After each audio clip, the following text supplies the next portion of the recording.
I mean, again, he doesn't know who Gabriel is, right? Because he didn't come from an Abrahamic faith. The people of Mecca were pagan. Quran has mentioned if this book was from other than God, they would have found in it many contradictions. If a book is without contradictions, that has no bearing on whether it comes from God or not. I've had phone books that are inerrant, but I certainly don't think God gave them. That we believe without understanding. Take this Uyghur flag, you son of a... That the standard narrative has holes in it. The Prophet tells us because Satan or the devil sleeps over our nostrils. Those who oversleep and not pray Fajr on time, Satan urinates in their ears. I really do think Jesus was crucified and that he really was dead and buried. He thought that he was a son of God in the sense that he was specially chosen by God. I think Jesus really did think he was going to be the Messiah, the future king of Israel. I mean, that is, after all, why they crucified him. Hello everyone, and peace of Christ all of you. Please invite your friends, and today we will continue our comedy laughing at Muhammad.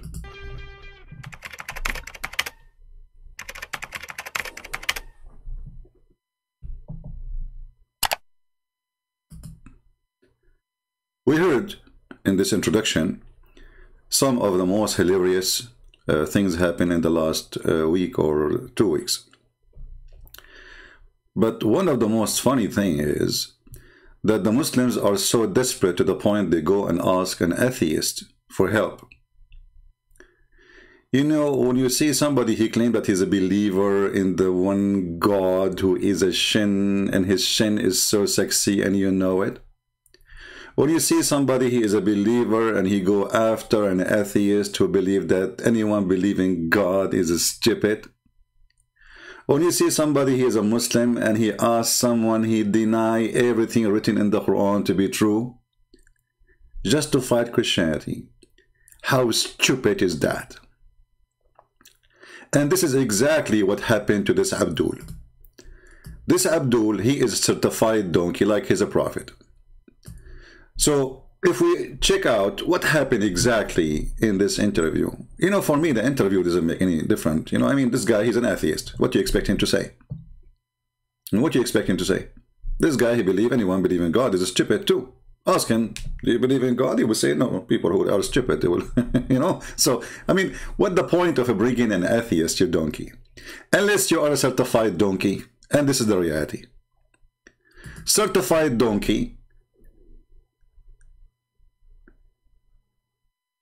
like Muhammad Hijab, is inviting, according to Muslims, according to the Quran, the one who don't believe in Allah is a donkey.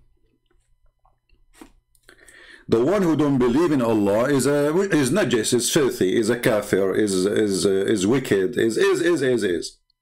So the Muslims, they invite somebody, they believe he is wicked, proving to us their wickedness. Because who is going to... I mean, if me, Hijab, is an atheist, I will say he's an atheist. Okay. This is what atheists do. They side together. But this idiot, he is supposed to be a believer. So why you are inviting an atheist? And then after he invite the atheist start giving him screws live on air. And the funny Mimi Hijab, he put the video. Look how honest he is. What does it mean to be unreliable? Muslims believe in Jesus Christ. There's a lot of interest, I think, from the Muslim community, and many Muslims feel that, well, your conclusions, your historical conclusions of who Jesus Christ is more commensurate with the Muslim idea than it is with the Christian one. Yeah, you know, we have to consider that Muhammad was a child molester, so, okay, Muslims think Jesus was a Muslim too. Why? Jesus was a child molester? Muhammad, he go to the house of his own son and he flirt with the wife, and then later he forced him to divorce her. Is that what Jesus do? While Jesus was walking in water, making the blind see, resurrecting people from death, Muhammad was masturbating, playing with his private part between the legs of the little tiny Aisha at the age of 5. Which according to Muslims, it is 6. In our calendar, that will make her 5. So the desperate Muslims, because they are bankrupt, their bankruptcy took them down to the bottom. And look what happened. I wouldn't say that they line up well with the... I wouldn't say they line up well. By the way, this idiot, just to show you this guy is a stupid, he have an interview with the apostate prophet. He said the opposite in somehow. You know, this guy is obviously mentally ill. This Bart Ehrman is a mentally ill person. For us, we don't take what he's saying into consideration. Here he says the Christians and Muslim faith, they don't line up together. Absolutely not. Absolutely, we agree. But in different statement, he said the opposite. So this guy is literally have a mental illness. But sometimes crazy ones, they can be crazy because they are smart. You know, I mean, there is like, let us say, a thin hair between a genius and mentally ill person. Muslim view. I really do think Jesus was crucified and that he really was dead and buried. So what this guy he did, Mimi Hijab, he invited him to prove Christianity and the Bible is corrupt. But look what happened. If this is the person who can prove it, then he can prove it. And we accept what he's saying. And Mimi Hijab is sitting like a puppy. By the way, somebody sent me a link of Mimi Hijab, previous link. He was showing his chest, and I noticed he have hair in that chest. The one he did last week, he shaved it. I mean, you know, maybe for you this is normal, you know, but for Middle Eastern this is a shameful thing. Go and ask any Middle Eastern. But anyway, Muhammad, he used to use sugar to shave his ass, and he shave his chest, and to shave his arms, because he always, Muhammad, he wanted to be a girly.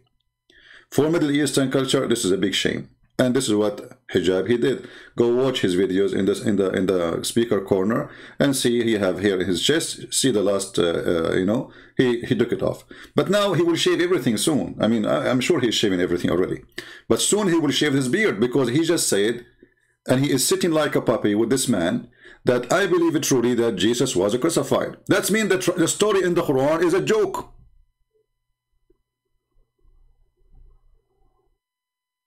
I believe it truly that Jesus was crucified. And not only that, the guy, he said it clearly that the most documented event in the world, it was the crucifixion of Jesus.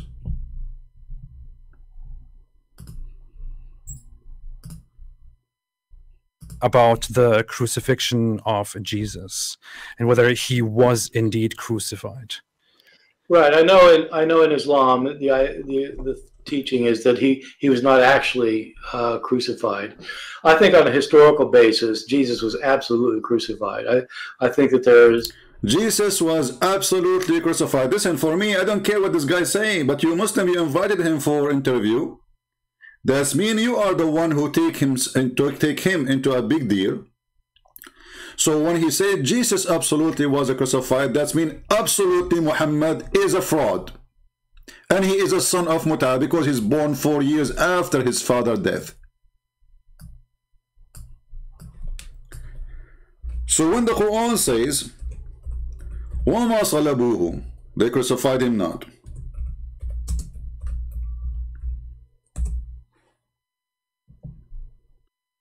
People, don't forget to invite your friends. Don't be lazy. I'm not going to ask you to subscribe. I don't care. Don't subscribe. Who care? Chapter 4, verse 157 says that the Christian, they say, oh sorry, the Jews, they say, that we killed the Messiah, the son of Maryam. They crucified him not, nor they killed him. So the Quran confirmed two things. There was no crucifixion and there is no killing. Then Muhammad Hijab, the dummy, the one who shaved his chest, he liked to have a nice chest, which is nothing but full of beef. Too much beef and pig. Jesus absolutely was crucified. The one the Muslims, they take him into consideration. We don't take him into consideration. This guy is an atheist.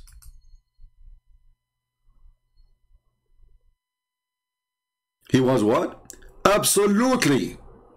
Absolutely. He did not say maybe. You see, this guy is an enemy for Christianity. He hated it. So why he would say such a thing?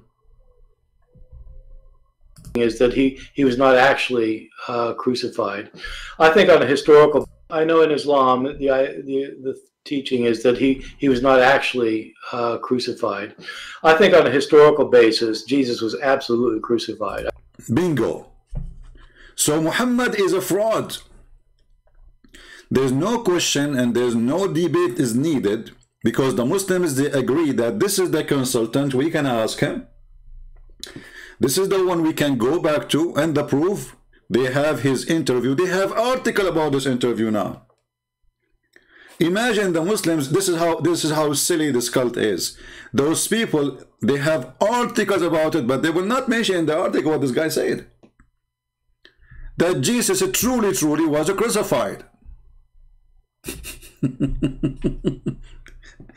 And you notice here how Mimi Hijab sitting, he is so cute and so sweet, especially when he said to him that your book is the same as the yellow pages. I'm not interested in whether Jesus was the Son of God, because I don't think there was a God. And so my understanding is that your conclusion is that Jesus Christ was a messianic prophet. Your conclusion is that Jesus Christ was a messianic prophet. You stupid idiot, donkey. This guy is an atheist. Are you donkey? I mean, somebody grab him from his tail. In order to believe that he is a prophet anyway, he have to be not an atheist, you idiot. I mean, when the mother of this man, she gave birth to him from which location? I think he was a booger. He was a booger in the nose. You are asking an atheist.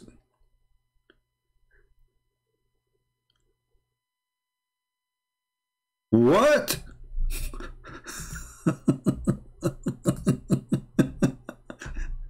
Son of God, because I don't think there was a God. And so my understanding is that your conclusion is that Jesus Christ was a messianic prophet.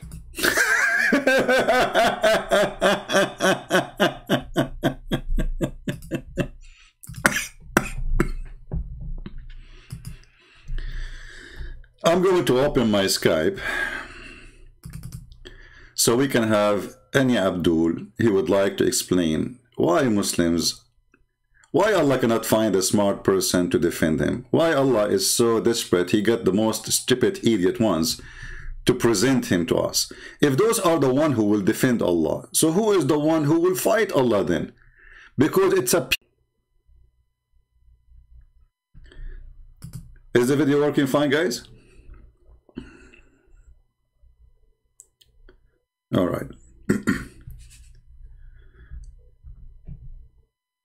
Is everything fine? Because from my side it froze for a second. So, do you think that the Messiah, he thought he is a you think he was a messianic prophet?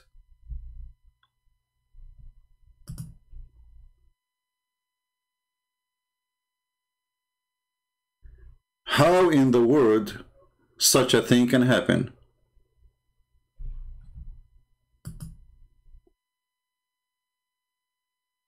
Let us see if we have a problem with our connection. I cannot view my page here. Let us see.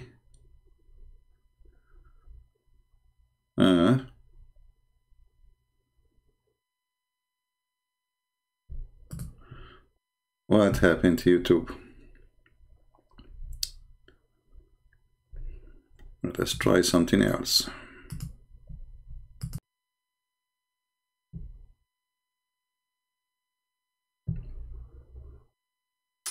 I'm not sure what's happening. I don't know if you can hear me or not, but my YouTube page is not playing. I don't know. Is it working? Is it not working? What's happening? All right. Okay, now it's coming back. Let us see. All right, look like it's working. From my side, it was frozen. I didn't know what happened. So listen carefully, Muhammadans. The first thing is confirmed from your Mimi that Jesus was crucified, and that means Muhammad is a fraud. Quran is a stupid. And Muhammad, you see, if this document, which is in the Bible, proving that Jesus was truly crucified, all your idea of Islam is gone. This guy, he demolished Islam in 1 second. Yes, absolutely, Jesus was crucified. Who is the one who said that? The one you brought him to the interview. For me, I will never invite this person for interview because he means nothing for me. I will invite him for a debate, but not for interview. You know, when I interview a person, it means I agree with him. That means he is the master and I am the student. This is what interview is about. You are the skilled, and we are here to ask you questions. Unless it's a job interview, then the story can be different. Somebody is hiring somebody. Are you hiring him? No. So the Muslim, they needed this person, and this person, he confirmed that Jesus absolutely was crucified. And for me, I will never interview such a person. But as long as the Muslims and even the atheists, they are interviewing him, I will have to use this interview against their own statement, because they are the one who believe that this interview is going to cause damage to Christianity. But it worked in the opposite way. The teaching is that he was not actually. I know in Islam the teaching is that he was not actually crucified. I think on a historical basis, Jesus was absolutely crucified. I think that there's, as a historian, there's almost no doubt about that. And in case your audience doesn't know, I don't identify as a Christian. I mean, I was raised a Christian, but I'm an atheist now. I'm not. I am an atheist now. In case the audience don't know. In case audience don't know. So why the Muslims are taking friends with the atheists now? Very simple. When your God is a devil, you throw him under the bus for the sake of your agenda. You have no value. You have none. Let us see this gentleman here.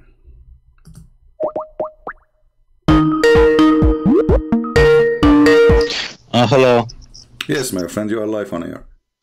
Yes, so did your historian DNA tested the likeness of Jesus that got crucified? Did who? Did your historian or atheist person DNA tested the likeness of Jesus that got crucified? DNA? DNA test, yes. Where do you want to get the DNA? Okay, so when there's no body, you can't prove it was Jesus, right? Okay, did you test the DNA for Muhammad? That doesn't change anything for us. Well, you change, because the Quran says, that Muhammad, he says, when a prophet he die, the earth will not consume his body, so we should have a DNA. So if his body is not consumed, then the DNA. Quran says that. No, Muhammad he said. Muhammad he said that he said. Nothing Quran. That's nothing Quran. I mean, my friend, your prophet. Are you saying your prophet is not to take into consideration? He is a dummy. He says things, stupid things. Here we go. This is your prophet, and this is Sahih Hadith. He says, pray for me on Friday. And this is today is a Friday. Let us pray to Muhammad. May Allah bless you, Muhammad. May Allah. Okay, they said to him, but Muhammad, you will be dead. He says, but don't you know that the prophet, the earth is forbidden from consume our body? So now, if we go to the grave of Muhammad, we shall have the body of Muhammad there, and we can take the DNA. But the hadith report that Muhammad, after 3 days from his death, because they didn't bury him, they believe him. They said, okay, he said the earth will not consume my body, so they did not bury him for 3 days and 3 days. You can go and search it. Ibn Abbas, the cousin of Muhammad, he said, "Idfinu sahibakum fa innahu qad antan." Bury your friend, he smelled like shit. That's what he said. And then the other hadith says that his pinky and his fingers are shrinking, like he's grabbing his hand. It's what happens to people when they die. And he said, قَدْ رَبَ بَطْنَهُ, you know, the belly of a human being when he die, because whatever he ate before he died, the bacteria will start, you know, doing their job, which is they are there for it. And then a lot of gas will come and will make his belly like a pregnant woman. So, and then Muhammad starts farting. So you are the one who mentioned the DNA. We can solve the problem about Islam very easy. If Muhammad, his body is there, we can go and get his DNA, and that will prove that what Muhammad he said is true. That the body will not consume that the earth will not consume his body. His body will not decay. But as you see, even before they buried him, his body is already decay. What say you? You changed the subject, right? No, you are the one who mentioned to me the DNA. Is it me who said DNA? I said for me. I said to you, how we will get the DNA of Jesus? If you Muslim, you stupid, you believe that Jesus right now in heaven. Don't you Muslim believe that Jesus in heaven now? How I'm going to get his DNA? So without if there is a bus, stupid Abdul, if there's a bus to go to heaven right now and get the DNA of Jesus? So you can prove it what Jesus crucified. I'm asking you, is Jesus now in heaven or is in earth according to your stupid cult? Before crucifixion, he was in heaven. This is not the question. Yes. Jesus not now where he is, because you are asking me to get his DNA. So if in order to get his DNA, we have to go and get the DNA from Jesus himself. Jesus right now is alive or he's dead? And where he is, answer me. He's alive and you can't get the DNA, so you can prove it was Jesus crucified. So you are stupid then, because Jesus, he is alive and now he is in heaven, and this is in total agreement with the teaching of Christianity, because we believe that Jesus, after the crucifixion, he went up to heaven. Now I'm asking you, the gentleman who Mimi Hijab, he invited him, and he agreed that he's a scholar. This is what he agreed. This is why he's inviting him. He said that Jesus absolutely was crucified. He didn't DNA tested the likeness of Jesus that got crucified. I'm asking you now, the guy he said that, he confirmed. He don't have a DNA too. So why you Muslims don't agree with the one you interview and he said Jesus absolutely was crucified? Why should we agree with him? What do you mean not? Because he didn't DNA tested Jesus. Okay, hold on, but you are the one who invite him to take his professional opinion. Just asking him, yes, just asking him. But what do you mean just asking him? Okay, he answered you now. Now it is your turn to refute him. Because now he got your Quran busted. The Quran says that Jesus was not crucified, nor he was killed. Okay. Okay. So when the guy he says so, no, he was killed and he was crucified. How did he know when he didn't DNA tested him? Hold on. And your dummy Mimi Hijab sitting like a puppy. He did not say to him, no, we have a proof that he was not. Did he say we have a proof he was not? No. The guy, he said, this is the most documented, even by non-Christians, that Jesus was crucified and he was killed and even he was buried. And then you Muslims, you sit like a puppy in front of him. You don't say, no, we have a proof. They did not say to him, the DNA. This is the most silly argument ever. Let us talk about DNA. Do you like to talk about DNA? Okay. Okay. What is the DNA? DNA should be get from the blood of the person. The blood of the person. Yes. So, okay. So now, if there is somebody have no blood, he have no DNA. But your books have recorded he was bleeding, right? I'm asking you, are you stupid or what? Are you going to say that somebody should have saved the DNA in the floor since 2,000 years ago? Is that what you are saying? I want to know, what is your mother feeding you when you were a kid? Wasn't his blood in his tomb? I'm asking you, are you going to say that we should have his body saved for 2,000 years because you need to check his DNA? Repeat your question, I didn't get it. Repeat the good. Okay, I will repeat it for you as I can now. Brother and sister, a Muslim called me and he said to me, can we get the DNA of Jesus? Because if Jesus was crucified, we needed the DNA. Okay, now this is the answer of Zakir Naik to you, so you can understand. Are you saying that we need to save the blood of Jesus for 2,000 years so we can send the DNA? Here we go. Do you understand now? Gospel of Basilides has recorded Jesus was crucified. I'm asking you, are you saying that the Christian, they should save the blood of Jesus for 2,000 years because one day somebody will know how to examine the DNA? And you stupid idiot, let us say we get the DNA of Jesus. That will prove nothing, because all of us, we have DNA even before we die. So you are a stupid mental. No, you can't prove it was Jesus because no one can What do you mean you prove it? Because if Jesus, he is dead or alive, the DNA is the DNA. Nothing changed. He's alive. No, it changes because it was the likeness of him, because it wasn't Jesus. That's the change. That's the change. I mean, this is one of the proof that Islam is stupid. that the God of Islam, he could not find one smart person to defend his religion. Now, why you did not answer about the DNA of your prophet? Why your prophet he lie? Saying you changed the subject. You changed the subject. I am not, because here we go. Nobody have DNA. You are being stupid. You know why? Nobody has DNA. Secondly, you idiot. Secondly, Jesus is in heaven and he is not in earth to go and find a grave and dig it and maybe we can find something. So the Muslims believe that he is in heaven. The Christian believe he is in heaven. So your argument is even against your own belief. No, you believe that he was in the tomb. The tomb had the blood. So where is the DNA of that blood? Well, you know, Jesus, he resurrected, which means everything belonged to Jesus, go back to Jesus. So you can't prove that the blood is belongs to Jesus. Can you prove there was blood? You guys have recorded he was bleeding. I'm saying to you, can you prove that the blood did not stay there?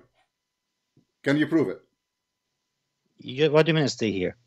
Well, aren't you the one who wanted DNA? Okay. Okay, can you find the blood? The tomb, where is the tomb? Go to the tomb. Can you find the blood? Isn't anything there? You stupid idiot. After 2,000 years, there's anything there. So you can prove it was Jesus. Okay. So you can prove it was Jesus.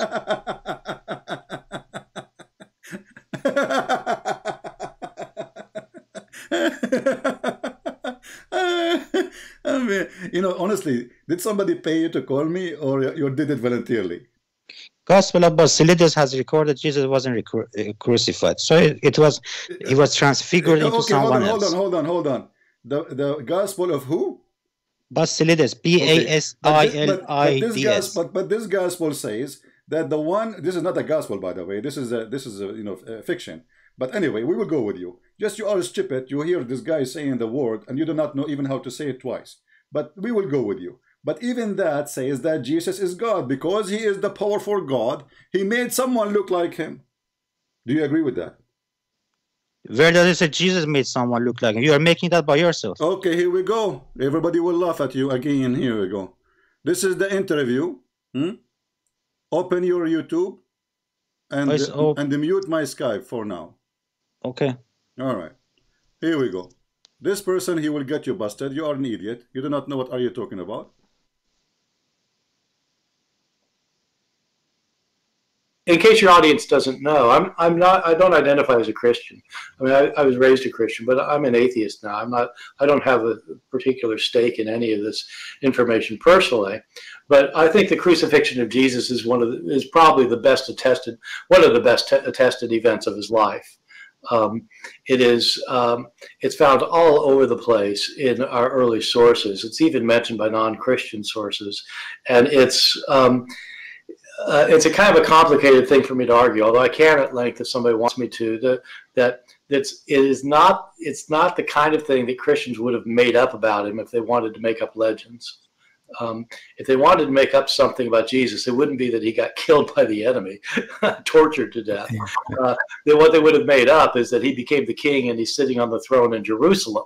But they couldn't make that up because everybody knew it wasn't true. And so they had to say, well, yeah, he got crucified. But then they ended up saying that because he was crucified, that was significant, that it was the plan of God. And but they're kind of explaining it. They're not. They're explaining because they got to explain it because he was crucified. Yeah.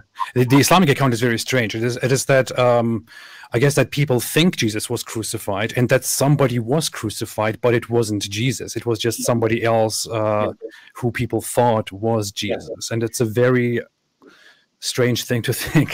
So it is. And it didn't start with Islam. It actually there's a Christian teacher in the 2nd century named Basilides who was an Gnostic. And he wrote a gospel. He wrote a Gnostic gospel. We don't have the gospel anymore, but we have a church father who talks about it. And in his account, what he says is that there was a fellow in the Gospels. Jesus is carrying his cross, and they impel somebody else to carry the cross for him to the place of crucifixion.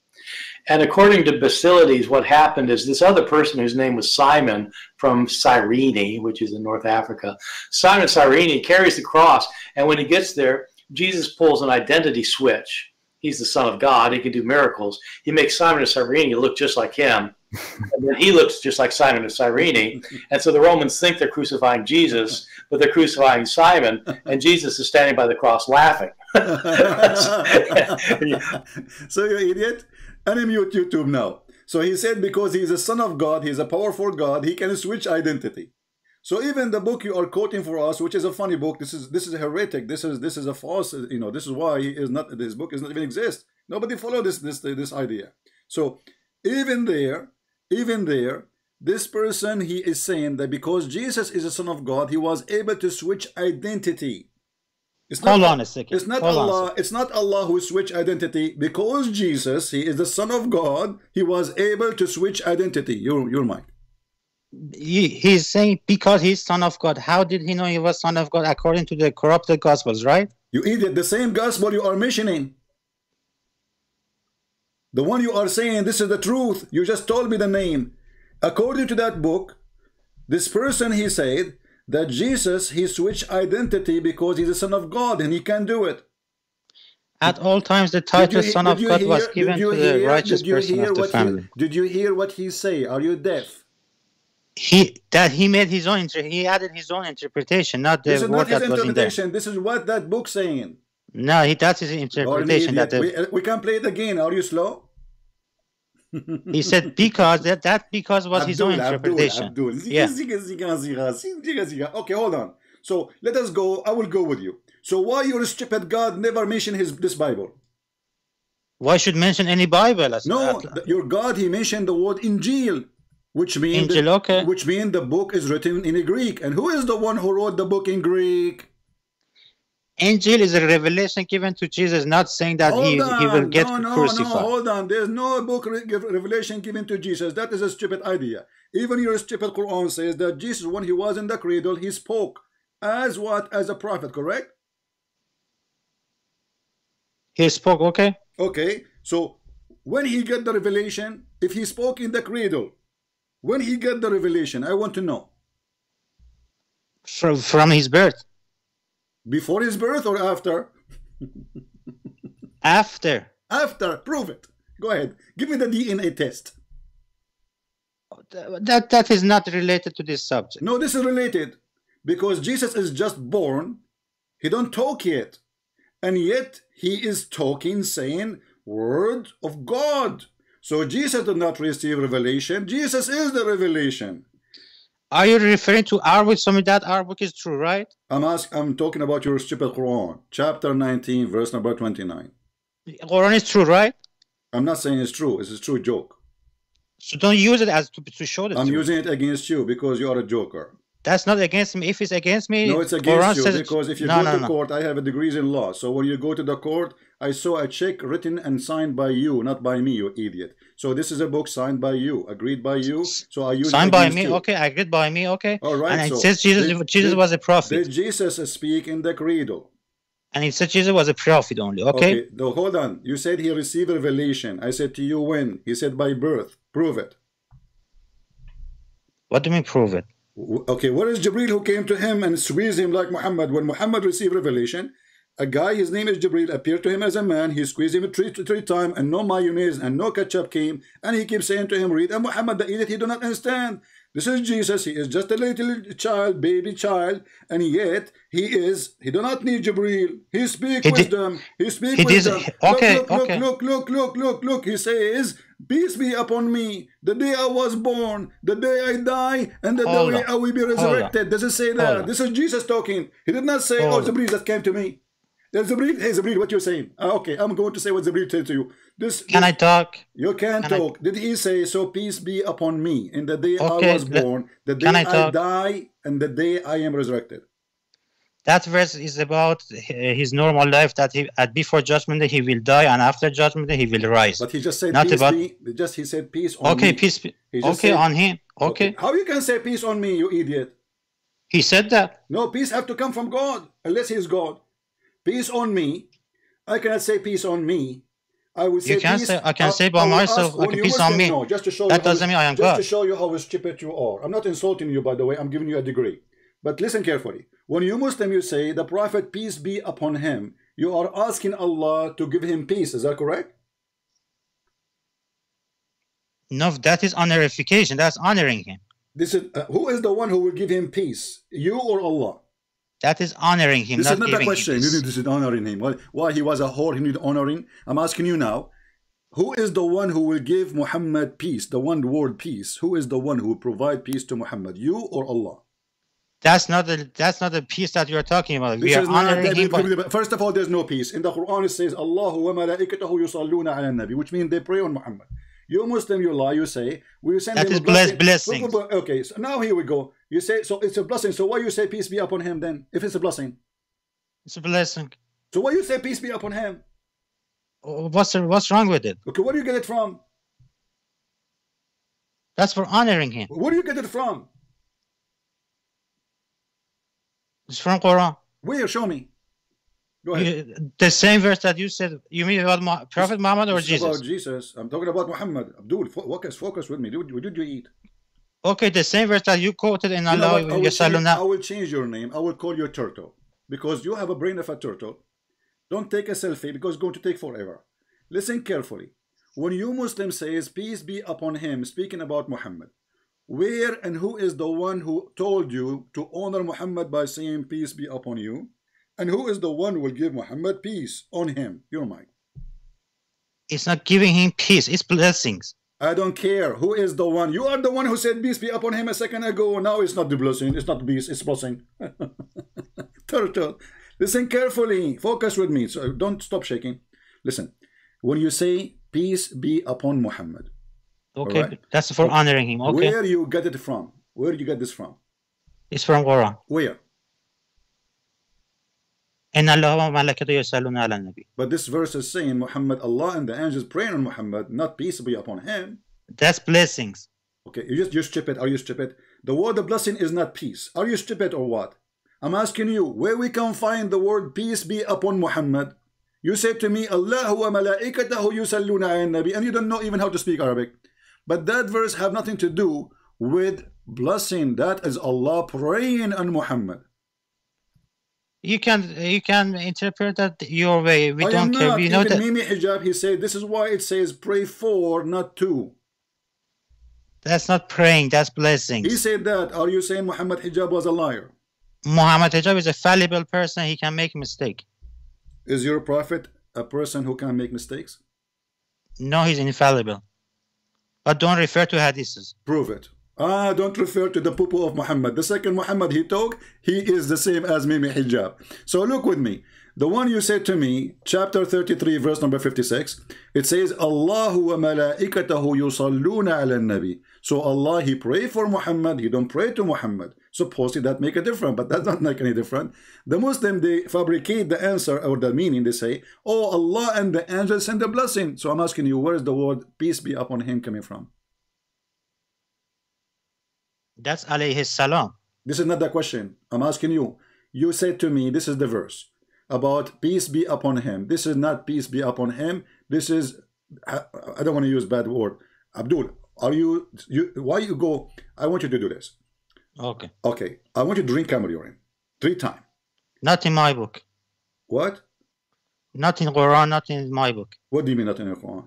Where does it say drink camel urine in Quran? Where it says in the Quran, don't do mut'ah no more.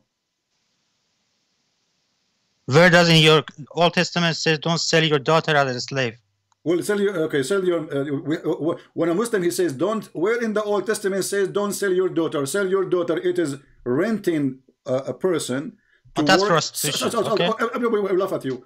A person, he is a Hebrew. He can rent himself, regardless if it's a daughter or a man or a woman, for 7 years of slavery maximum, because this is how he can pay back what he borrowed, or he cannot even make living. So you idiot, you think when he say he sell his daughter, that's mean the guy who own her. That's it. It is 7 years contract. The person, he will use her as a maid, not as a whore. Now I'm asking you, when you're a prophet, you want to talk about slave, we can switch, and I will make you shish kebab. So I'm asking you now, when you're a prophet, he say something. You Muslims, do you have a backup for it or not? You say to me, don't use the hadith. Wonderful. I'm not going to use the hadith. The Quran says you can do mut'ah. Do you do mut'ah today? Do you hold on? Search Wikipedia sex slavery in Bible. They will show you don't change the topic, Abdul. Do you follow the Quran or you follow the Hadith? Do you practice muta? I follow Quran. I okay, follow Quran, so the Quran muta. says you do muta. Do you do muta? Okay. When last time your sister she rented herself? I don't have a sister. What about your mother? Mother doesn't. Where does Quran say mother should give muta? For women, who care about his mother if she's a daughter? Oh, it's marriage. So when you use the Quran, use the exact verse. It says, where does it say married okay, person? in the front of everybody, can you show me the word marriage in the verse? Oh, it should be in the verse. Quran is a book. It's not in a verse. Quran, you said it says marriage. I want to see it. Show me. Quran clearly said that it's a sin for married people to get. Where? It's guys. It's a sense of a marriage. What is a sense? Is that like a smell of marriage, but it's not marriage? I'm not getting what you're saying.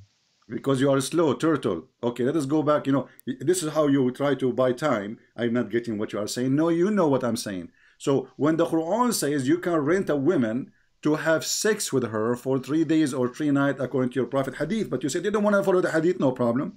So your Prophet explained, he says, a man, he can rent a woman for day 2 or 3 days, boom, boom, he pay her wages, everybody go home, and this is so-called muta. He did not say the word marriage. So now I'm asking you, where in the verse it says you can marry a woman for sex temporarily?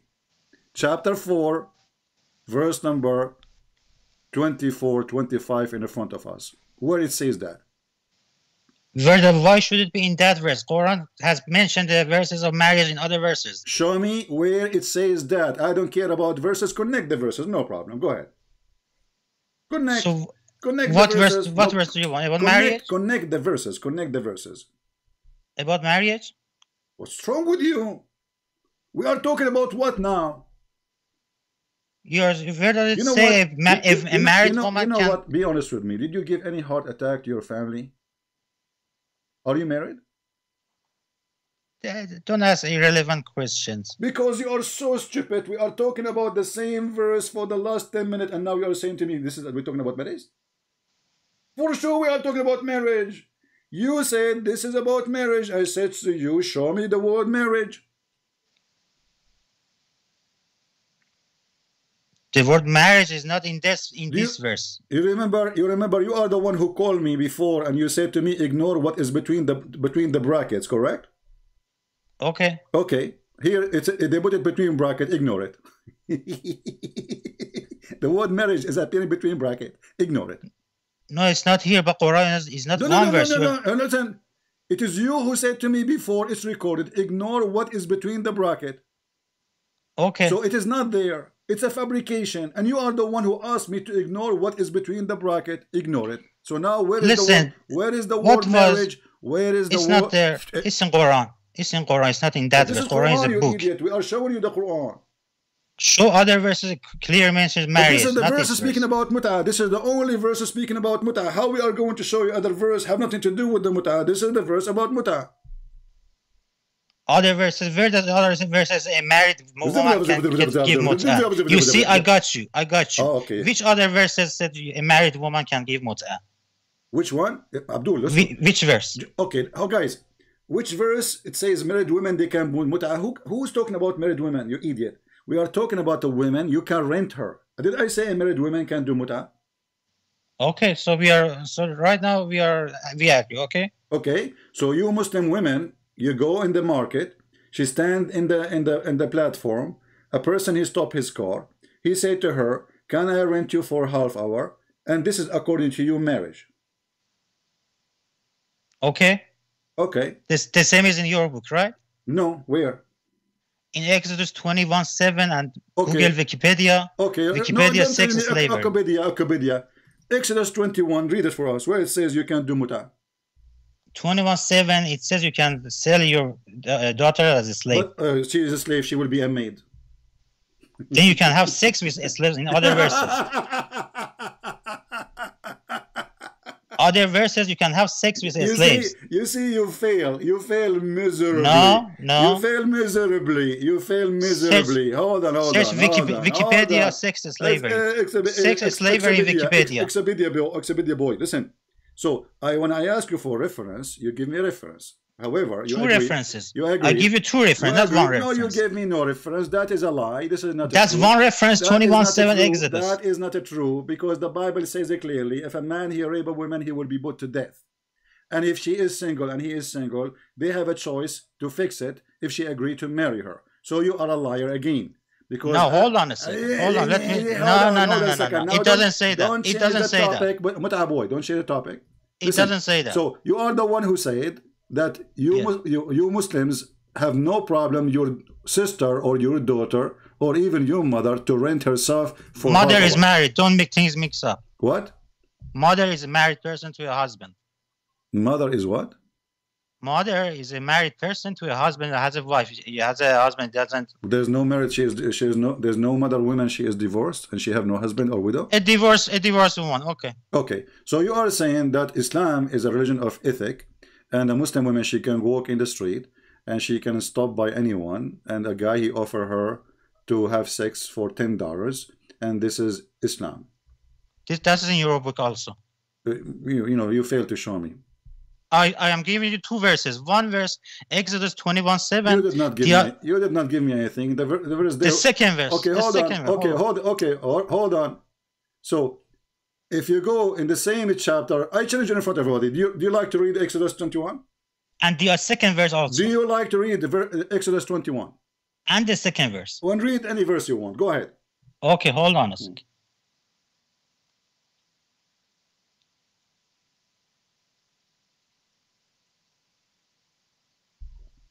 Remember, you are the one who asked to read the verses after it.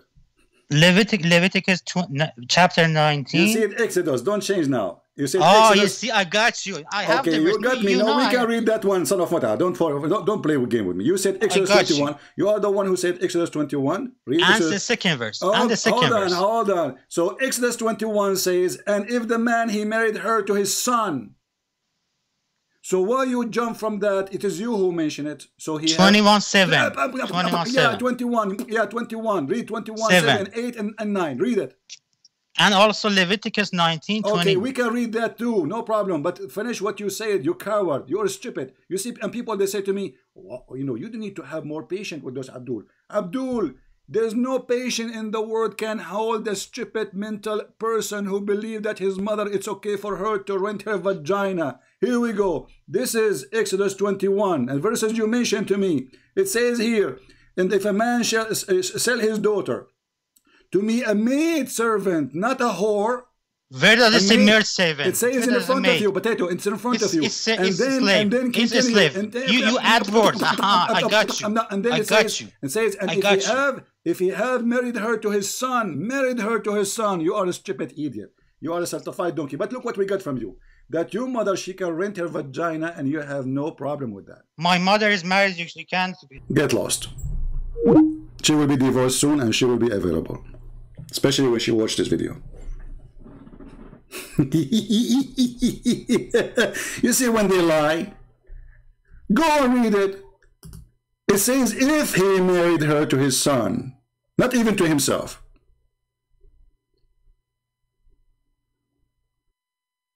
He can't even sell her out because this is a contract of employment.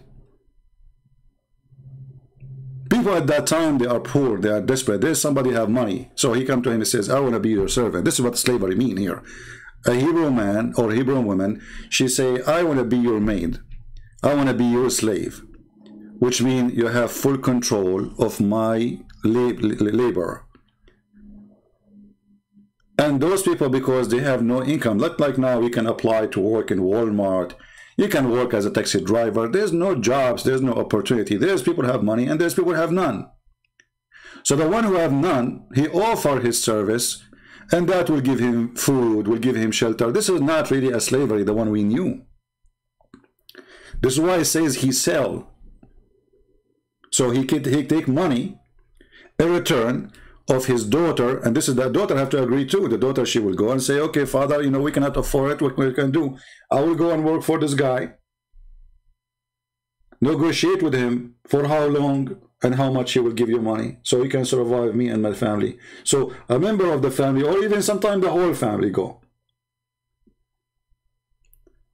But what we got from you, which is very important, that a Muslim woman, she can rent her private part for a bunch of dollars.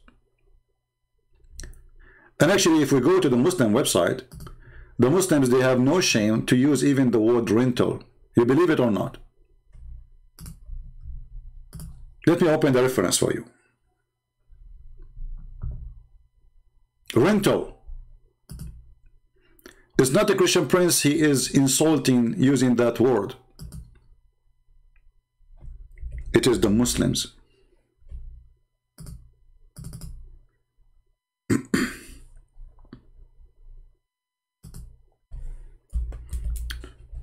This is a Muslim website. As I put it for you on the screen.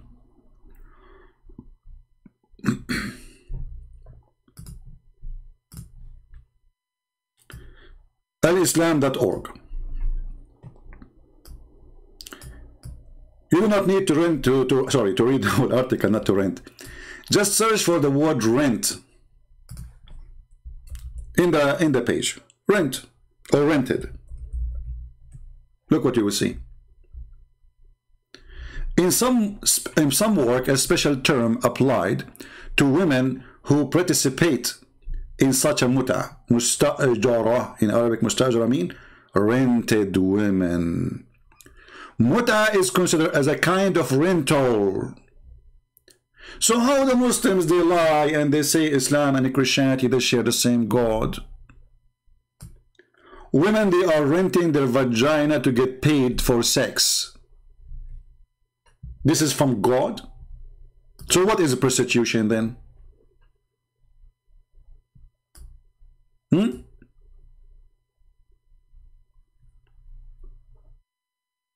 What is a prostitution? For those who they are in the chat, going out of our topic, especially females, I will block you all. One after one.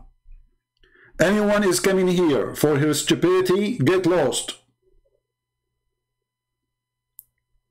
Some people here, they come, they have no shame. We are trying to save soul. They are worried about their lingerie. Muslims, stop thinking about your panties. Think about your head. Think about your soul. Think about your salvation. So whoever is stupid person, admins, anyone he go out of the topic, start having personal conversation, block them immediately. This is not what we are here for. This is not a chat forum for people to have hello, how you doing? This is not a coffee shop.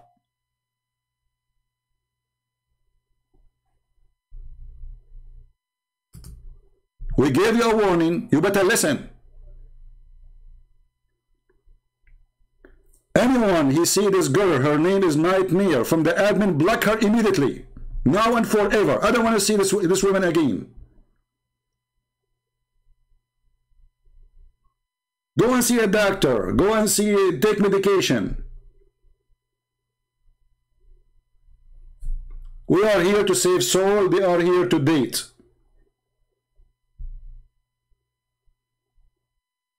What a stupid people. I mean, we have patient first time, second time, third time. Are you a bug?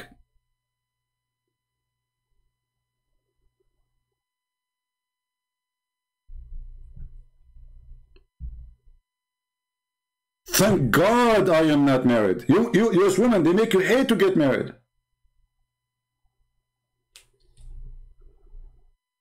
What's wrong with those people? Look what we are fighting for.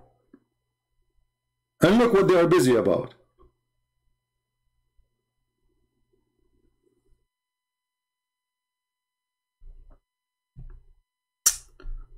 Sorry guys, you know, but sometimes you lose your patience, man.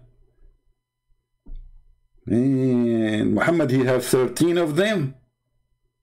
13? You must be mentally ill, Muhammad. How you can handle it?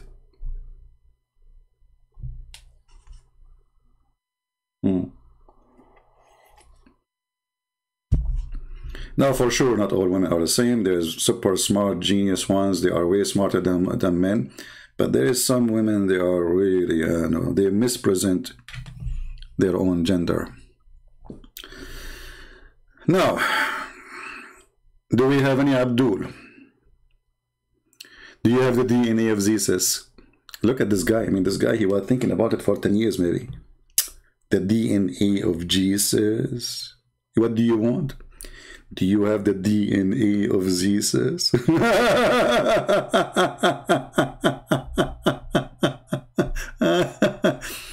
Somebody asking how different the Shia 12er understanding of jihad and jizya compared to mainstream Sunni. It's the same, my friend. You know, Ali, he burned people alive. Ali, which the Shia, they worship him. You see, the Shia, the difference between the Shia and the Sunni is not much. But the Shia, they make Muhammad family to the level of God. So they say that those Muhammad and his daughter and Ali and the kids of Ali, they are not human. They are light. They are made of light, and they used to be stars from the forehead of Allah. When the Quran says that Muhammad is a siraj. Siraj is a lamp. Siraj is a lamp. So the Shia, they go to this verse and they say, as long Muhammad, he was a siraj, that make him a light, he's a lamp. And as long Allah is a light, and he's a lamp too. Therefore, the children of Muhammad, they are lamps and light too. So the Shia, they take Muhammad and his family to higher level of worshipping. Otherwise, both of them they worship. But the Shia, they worship the whole family. The Muslim Sunni, they worship Muhammad alone.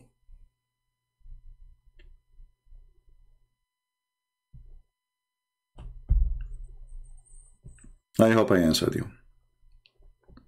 There's a person he mentioned about Al-Mahdi, you know, Al-Mahdi in the comment in the previous video. I mean, you know, the Muslims, they have their own fantasy, you know, always. Islam is a fantasy. Islam is not a reality. Everything is a fantasy. So if I say to you, like if you ask a Muslim, who is the Mahdi? Who is the Mahdi? Who is a Muslim can answer us? They don't know. They have fiction stories. And they go so far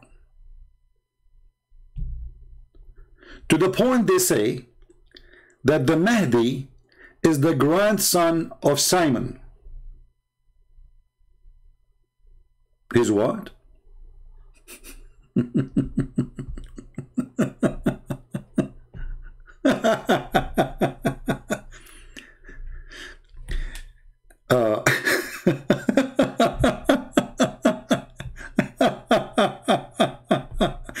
I mean, the stupidity of this religion, especially Shia, it goes so, I mean, it's beyond stupidity.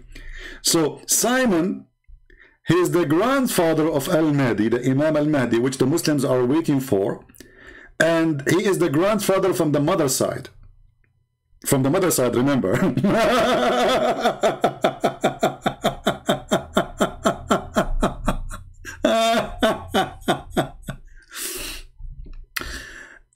Armin, Turtle, how are you doing? Go open the interpretation for this verse in the Shia books and you will see. You're an idiot.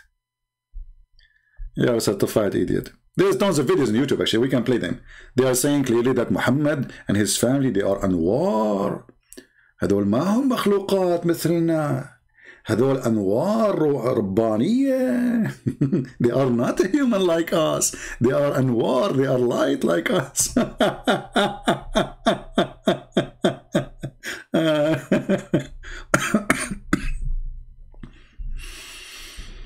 Oh boy. You see, Islam is trying to copy everything in Christianity. Jesus have 12 disciples. Muhammad, he have 12 imams. Jesus, he have 4 disciples, wrote 4 books. Muhammad, he says, take the Quran from 4. Jesus is God. Muhammad, he changed his name. He made it the praised one. Islam is a counterfeit of a Christianity. All what Islam does, try to replace Jesus of the Christians with Muhammad, who is the praised one. The second you say he is the praised one, that means he's God, because there's no one should be praised save God. When we say, we Christian, whoever believe, they say praise God, right? We don't say praise this, praise God. There's only one worthy to praise is God. So when the Muslim, they agree that their prophet, his name is Muhammad, that will not make him a prophet no more, because now he is the praised one. So who is the praised to?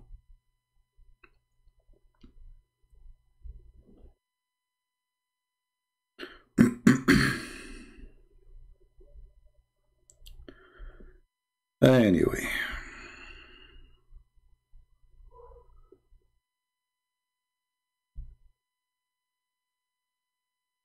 Do we have any Abdul?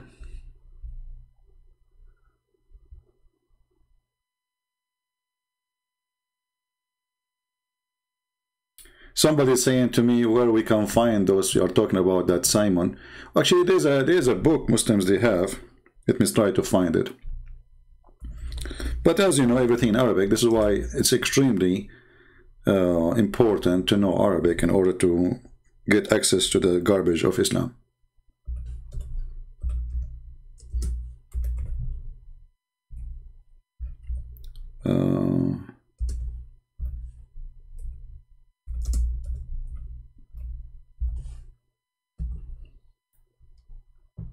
Here we go.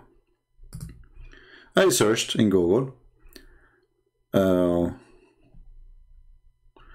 And I guess this is the copy, the front page of the book. Simon, they call him as-Safa, Wasiyu Isa, which means the one who Jesus, he gave him orders, let us say, to inherit him. وجد الإمام المهدي لأمه, and he is the grandfather of the Imam and Mahdi from his mother's side. And this is written by Ali al-Qurani, the Imam Ali al-Qurani, about al-Imam al-Mahdi, as you see.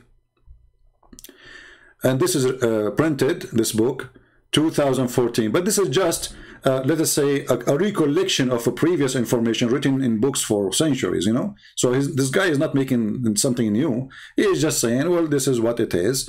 And let us give you a reference, put them together in a new book. All right? Very silly, very stupid book as usual, but I'm not surprised. It is Islam, and this is what Muslims do. Muslims do what Muslims do. Never expect something smart to come out of somebody he thinks like a turtle. We just receive a call from a person. He have no problem if his mother she rent her vagina. Said, so what? No problem.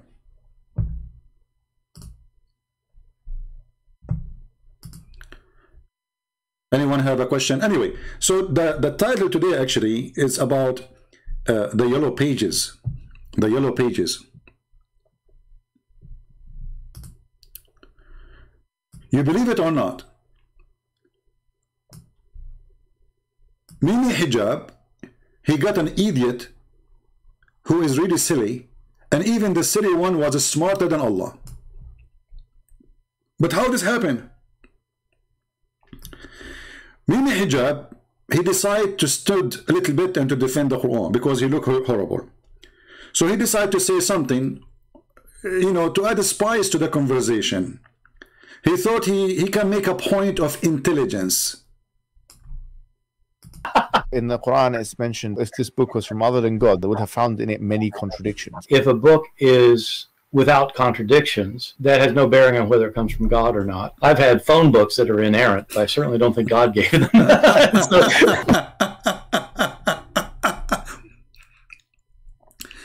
And the funny, Mimi Hijab himself, he laughed at the stupidity of his God. Because how in the world you come to me, and the proof is that if this book is from God, you will find no contradiction. Open Mickey Mouse magazine, find me a contradiction. Try.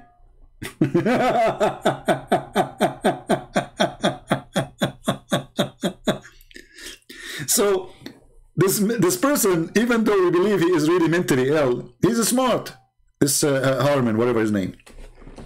Right away, he kicked Muhammad hijab in his anus, not in his balls, because he don't have any. That's why he ran away from debating me. And he told him, "You idiot, you stupid, you donkey." What kind of logic is that? So if there is no contradiction, that to the book from God. And not only that, this God, he failed even in his own challenge. If this book has no contradiction, the Quran is full of contradictions. And one of the most clear one, chapter 41, chapter 79, where one says that the last thing Allah created was the lamp. And the other one says the last thing Allah created was the mountains. Very easy. A Muslim yesterday, he posted a comment speaking about the book of Genesis. In the book of Genesis saying, like chapter 1 and then chapter 2, he says, well, here it says that God created the animals first and the human after, and then there it says the opposite. That's false. In one is giving the order of a creation, and the other one explaining the creation.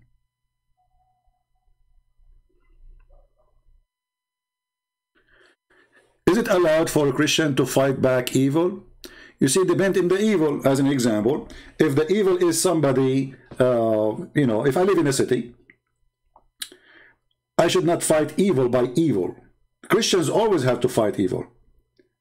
But the Bible says don't fight evil by evil. Which means, if somebody rape your wife, you don't go and rape his wife. That is evil. If somebody stole your money, you don't go and steal somebody's money from his family.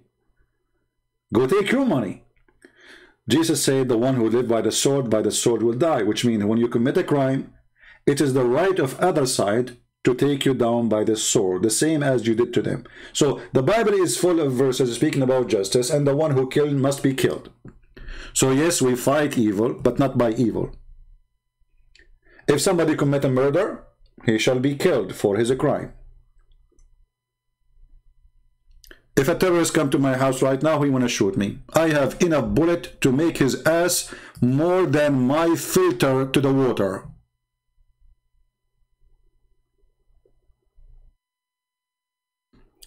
So many, they say, Christ, he said, don't resist, right? But don't take that explanation.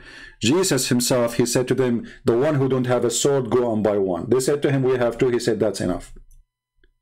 So two for what? To protect themselves when they travel to go in the road, not to go and invade and to kill. Enough. You have two guns, that's enough. You do not need to have a storage of weapon, because that means you are going to war. That's not for defense no more. Abu Turab al-Harbi. Okay, Master Abu Turab, you are saying to me you are absolutely an idiot. Why you don't call me, my friend? Let us see who is the idiot. Guys, what do you think? What do you think? When you Muslims, you invite an atheist to prove Islam wrong, but the target is to prove a Christianity wrong. Who is the idiot? When you do interview to someone, he is an atheist. Are you aligning with atheism just to fight Christianity? This is who you are. This is idiot behavior. So Abu Turab al-Harbi, and you are dressed as an Arab, but I don't believe this is your picture. This is the picture of Mimi Hijab after he shaved. Do you dare to call me? In front of everybody. Challenge, and let us see who is the idiot. The idiot, my friend, is the one who say that when you go in the bathroom, shaitan, he go inside your anus. That is an idiot. And that is your prophet. The idiot is somebody, he says, that when you go to heaven, Allah will give you boobs, big boobs. That is a stupid, low-class, trashy idiot. The idiot is somebody he believe that there's a prophet, his name is Muhammad. If we believe in him, Allah, his God, will give us endless penis. I want you to tell me how you will walk with it, Abu Turab. Are you going to walk forward or backward? Because I'm telling you from now, walking forward with endless penis is impossible.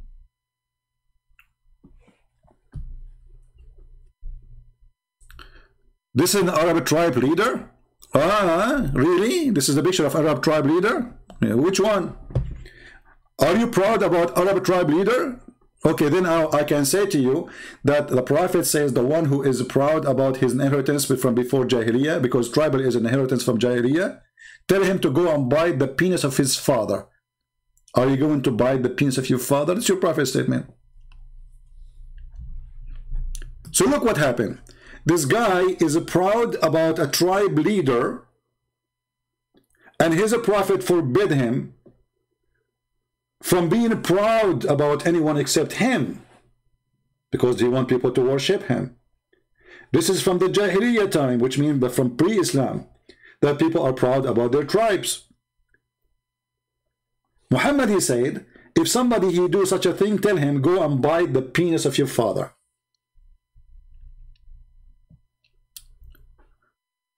At least have some akhlaq. Look who is talking about akhlaq. Mut'ah, boy. Get lost. We just heard your brother saying, yes, in Islam, I can rent his sister. And you are talking about akhlaq. Mut'ah. Muslim, they have, what's it called? Zawaj friend. Search Zawaj friend. What does that mean? You marry a woman as a friend. So what does that mean? Well, you take her to the hotel, you do boom boom, and then everybody go home. Really? Yeah. What about a travel marriage? You go, yes, let us say a Muslim Abdul is going to Jeddah. His wife, she is in Mecca. What he do? He go in the hotel. He said, can you provide me with the women with the bed? I'm going to stay here for 10 days. He said, sure, halal. They make marriage for 10 days. This is Islam, my friend. Is the lowest ever religion, and yet nobody speak about ethic and ethical as they do.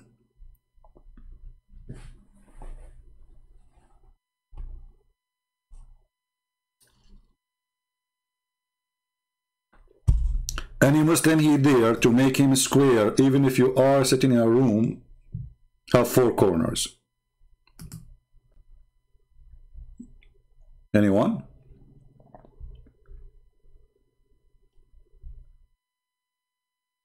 Who's a Muslim want to do it? The only Muslim until now he called us is the guy with the DNA. I mean, look at this idea, man. The DNA. Do you have the DNA of Jesus?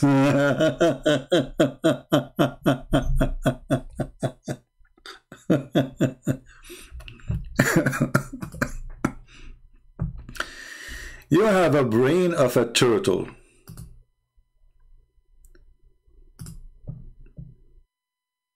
You have a brain of a turtle. Prove me wrong. Who is a Muslim wanna come here and call me? The yellow pages, and here we go, my proof in front of you.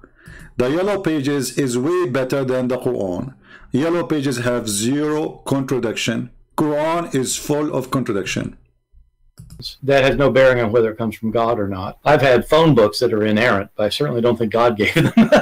So, no, that is my view. It's a necessary condition for a book from God not to have contradictions. That's an assumption about what kind of... It's a necessary condition. Listen carefully, Abdul. It's a necessary condition from God not to have contradiction in the book, to be a book of God. No problem. No problem. Who's a Muslim want to prove that Quran have no contradiction? I say the whole Quran is a contradiction. I say I challenge you to choose for me a chapter is not stupid, and I will not find a contradiction in it.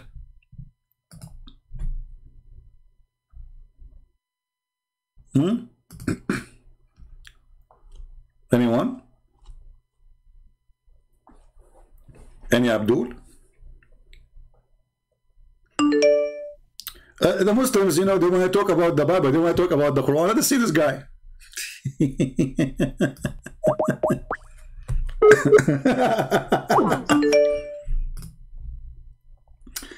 Let's call him. just for fun.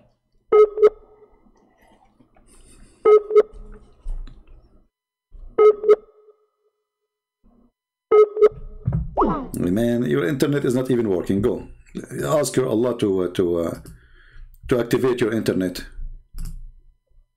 Take a hike. Who's else? Who's next? Who's next? Who is a Muslim? He agreed with Muhammad hijab, aka Allah, aka Muhammad, that Allah he put a condition that if a book is from God, should not have a contradiction. Who is a Muslim? He can call me and prove to me that this is absolutely true. The Quran have less than 10,000 contradiction. It's a necessary condition for a book from God not to have contradictions. Did you hear it, Muslims? It's a necessary condition that a book of God shall not have a contradiction. Who can activate that condition and call me?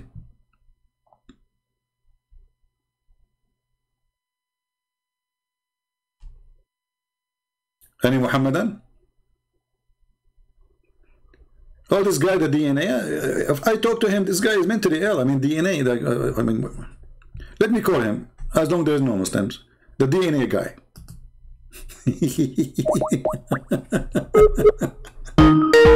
What do we say when you go bankrupt to look for your pennies, and he is on your pennies now.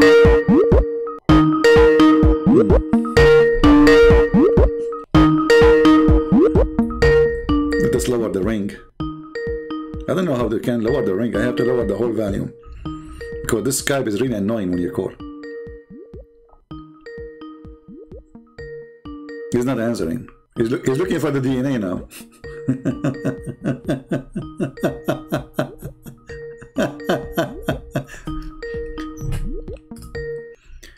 Actually, even the story about the crucifixion of Jesus proving Muhammad to be a stupid and fraud. Because look what happened. When the Quran says that they crucified him not and they killed him not, in the same verse he confirmed that there is crucifixion happen and there is killing happen. Even the Quran says وَمَا صَلَبُوهُ يَقِينًا, which means they are not sure. By saying such a statement, the Quran made a big poo-poo. Why? Let us zoom in the verse. And by the way, all those things between two brackets is not even there. Let us try to find a better, without those brackets. The Quran is so clear to the point Muslims, they have to add 20 tons of brackets to make the word of Allah clear, which is supposed to be so clear already. It's so clear, brother. Very clear, brother.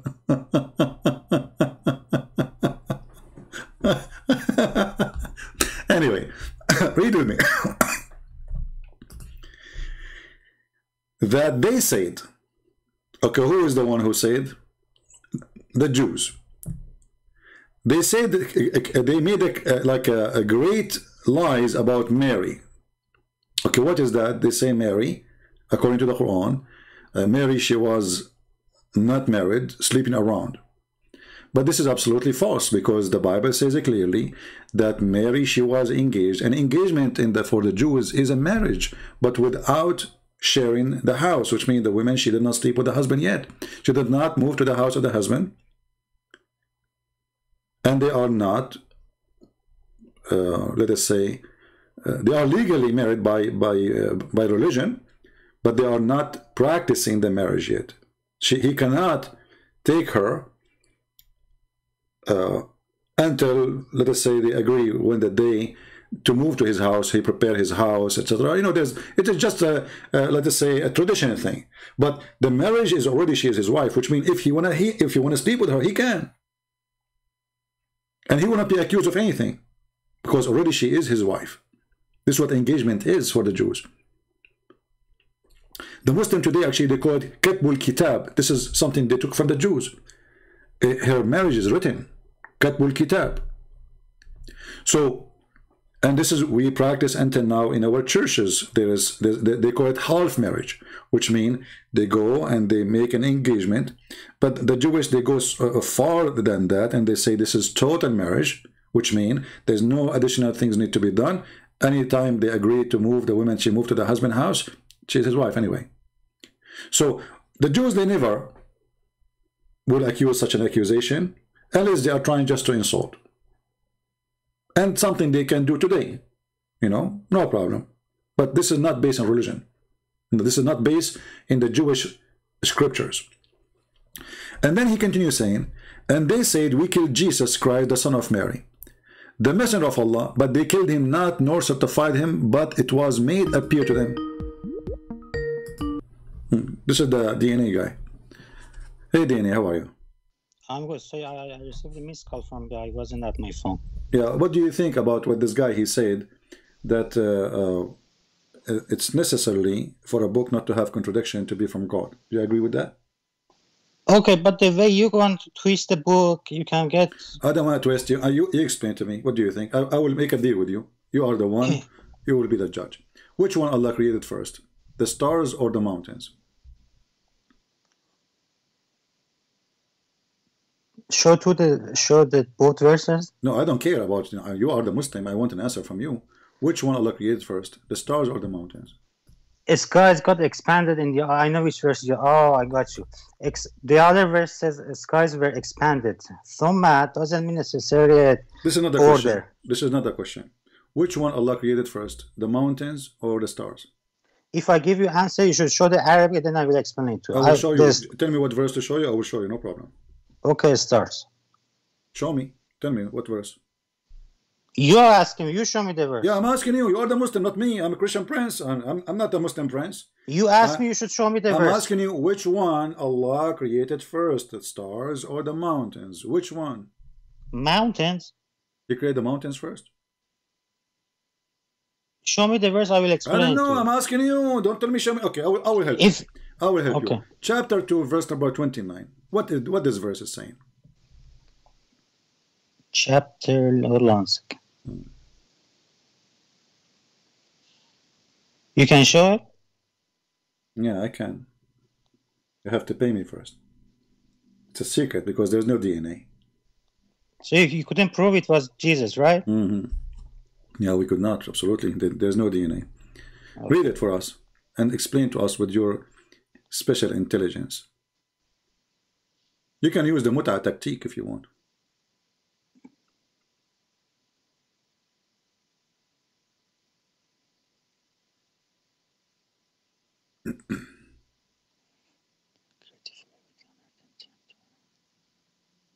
Why you are whispering? Why you are whispering? Read it. Show the Arabic. Read it. You don't know Arabic. Do you know Arabic? You see, when you read the Arabic, do you know Arabic? My friend, as long as I show you the verse, I gave you the verse number, I gave you the chapter number, read it in Arabic, go ahead.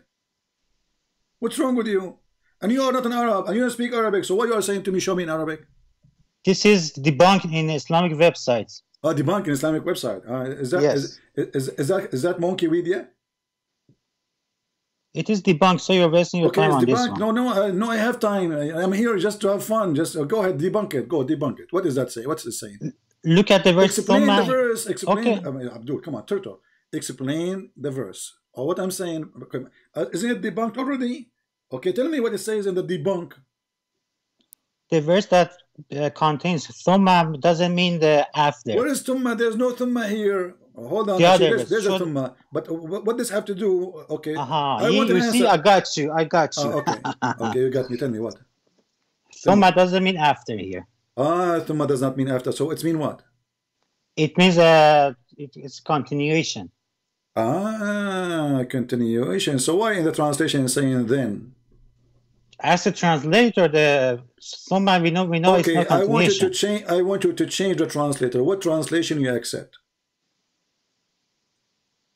I don't know. Hold on a second, let me check in. Yeah, check in. You are checking, by the way. You can check in so easy. Guys, thumma is not after that. Shall we go to dictionary? Shall we go to dictionary? You can go to dictionary. There is a Muslim, hold on, there's a Muslim, he teach Arabic, and he is trying to promote Islam, and he have a class about the word thumma. Shall we play it? Either you have to admit now, I give you a chance to redeem yourself, my friend, from being a liar, or you say, okay, I challenge you to show me. One of the meanings is after. Also, in other sentences can mean Don't tell me continuation. after. What thumma mean? Does it mean after or no? Both. Ah, so now it mean after. Ah. One of them is after, but in here it means continuation. Ah, here it means continuation. No, it does not mean that. Here we go. Yes, it does. All right, here we go. This is a Muslim video, and he is teaching the Abduls what the word thumma mean. Let me put it in the screen, and everybody will see in a second, and everybody will laugh at you. Let us see what thumma mean. Here we go. This after, you don't need to show it. I said so that. it means after. So why you are lying? I'm not lying. I said it is fine here. It means continuation.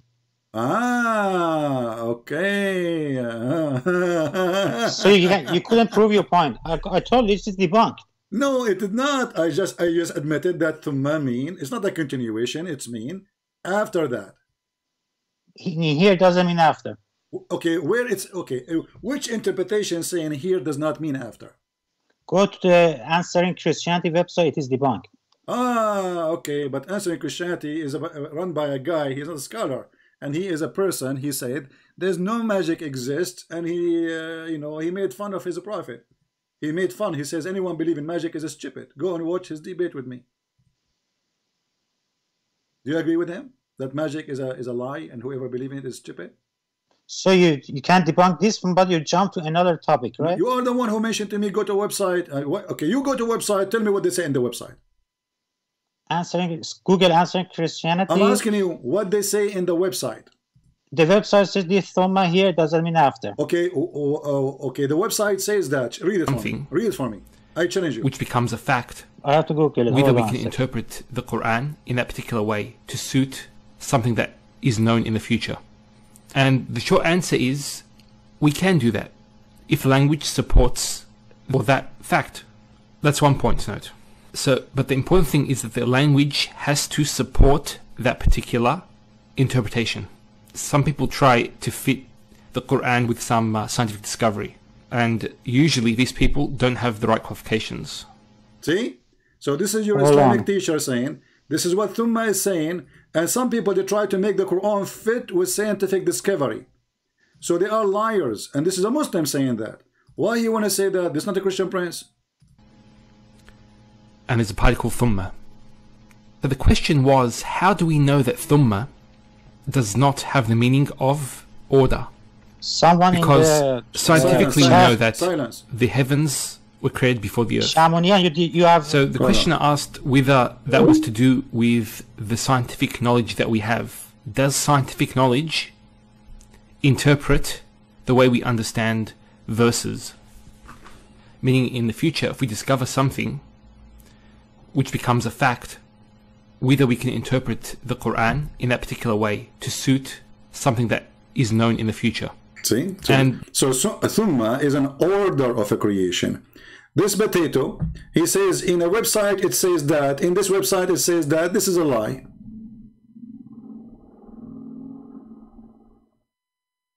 It's a lie. There's no website can say that thumma does not mean after that. Because this is what thumma mean. It's about order. Which one is done first, which one is done after. Of the particle thumma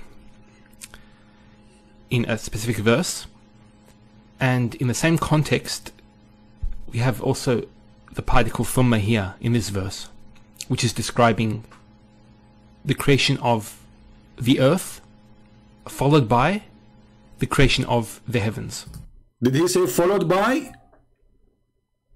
This is an Islamic person who is a sheikh, supposedly, who is a professional in Arabic, and he is saying those who they are trying to lie about what thumma mean. We cannot do that.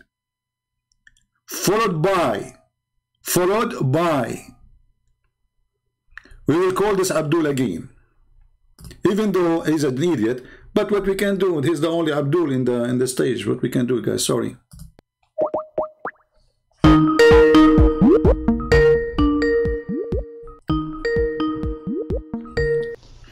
So did you hear your sheikh? Yes, so it says oh, it's not a sequential order, right? He says it is followed by. So thumma mean followed by. It says, he said also it's not a sequential order. He said no. It says about he's talking about thumma. How many repeated? But he is saying he is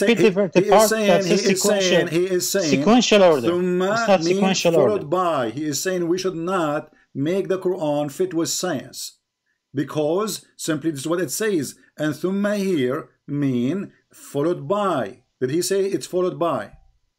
And didn't he say it's not a sequential order? What do you mean he didn't say? He said it's mean followed by. This is what we care for. It's mean here followed by.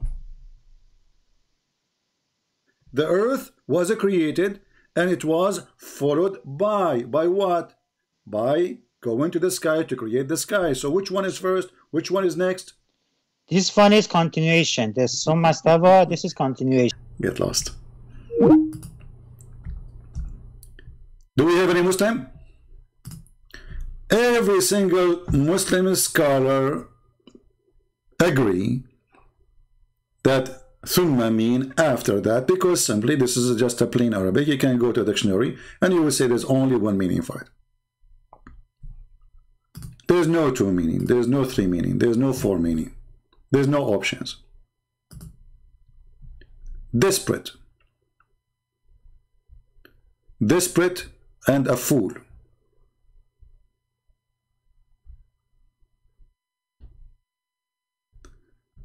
Do we have any Abdul?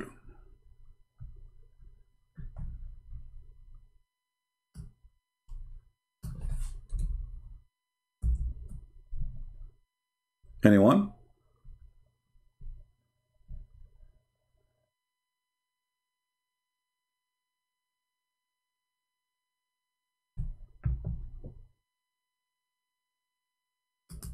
Any one, any two, any half?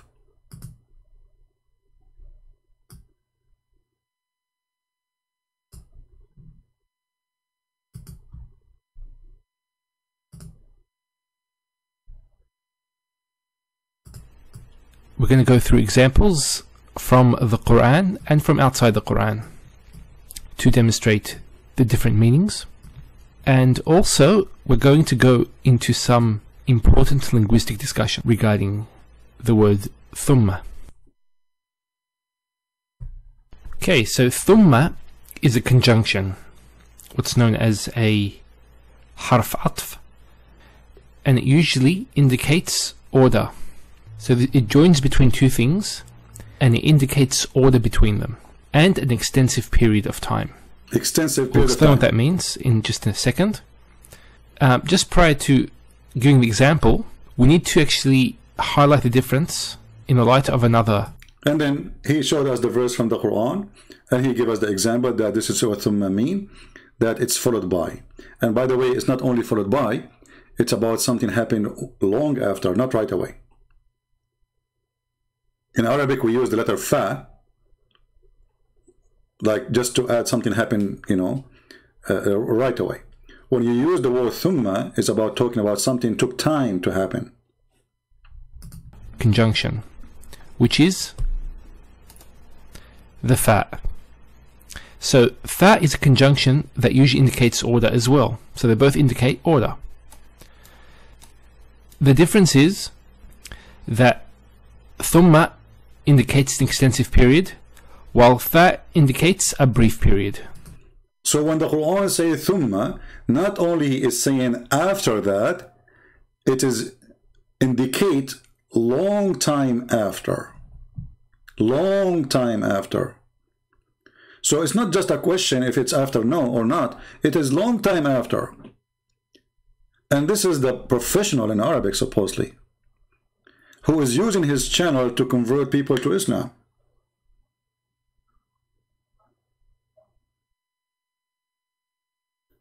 And then you get somebody from India, he do not know how to say his prophet name correctly, He want to teach us what the word mean. And by the way, we the Arabic Christians are the best people ever who spoke Arabic and who made poet in Arabic.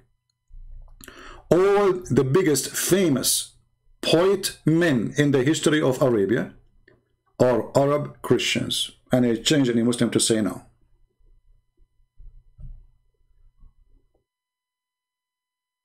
So, Mimi Hijab, he made it clear that he agreed with his God that if the Quran is from a book, not from God, then this book shall have, you know, a contradiction. And the Quran is the book of contradiction. Every page is a book of contradiction. Not in a place, not in two places.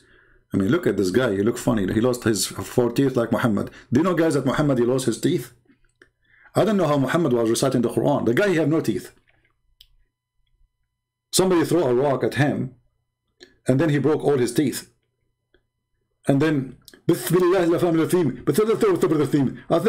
Muslim can receive Quran from the guy when he cannot even pronounce the word correctly? Take your teeth off and see how what will happen to your pronunciation. Right?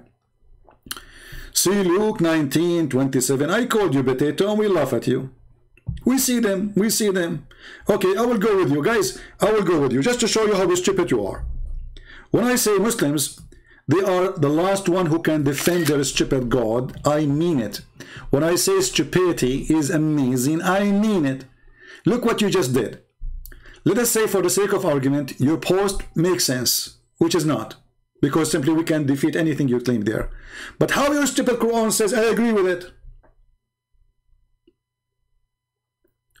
When your stupid Quran says, I agree with Luke, I agree with Matthew, I agree with John, I agree with whatever with you, and you are saying, I don't agree.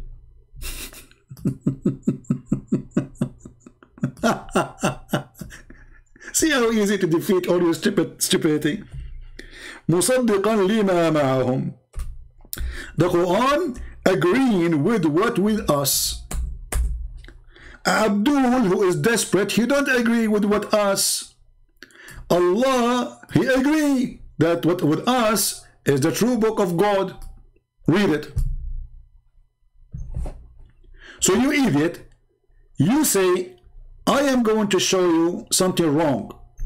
Allah saying, I confirm what is with them. Remember carefully, not what was with them, what is with them. And the Muslim, even they say the Quran is a book for every time, even for today. So this is 600 years after Jesus. The silly Muhammad confirm what is with us. Are you there? Are you still alive? Commercial break? You guys miss the commercial break, don't you? Commercial break.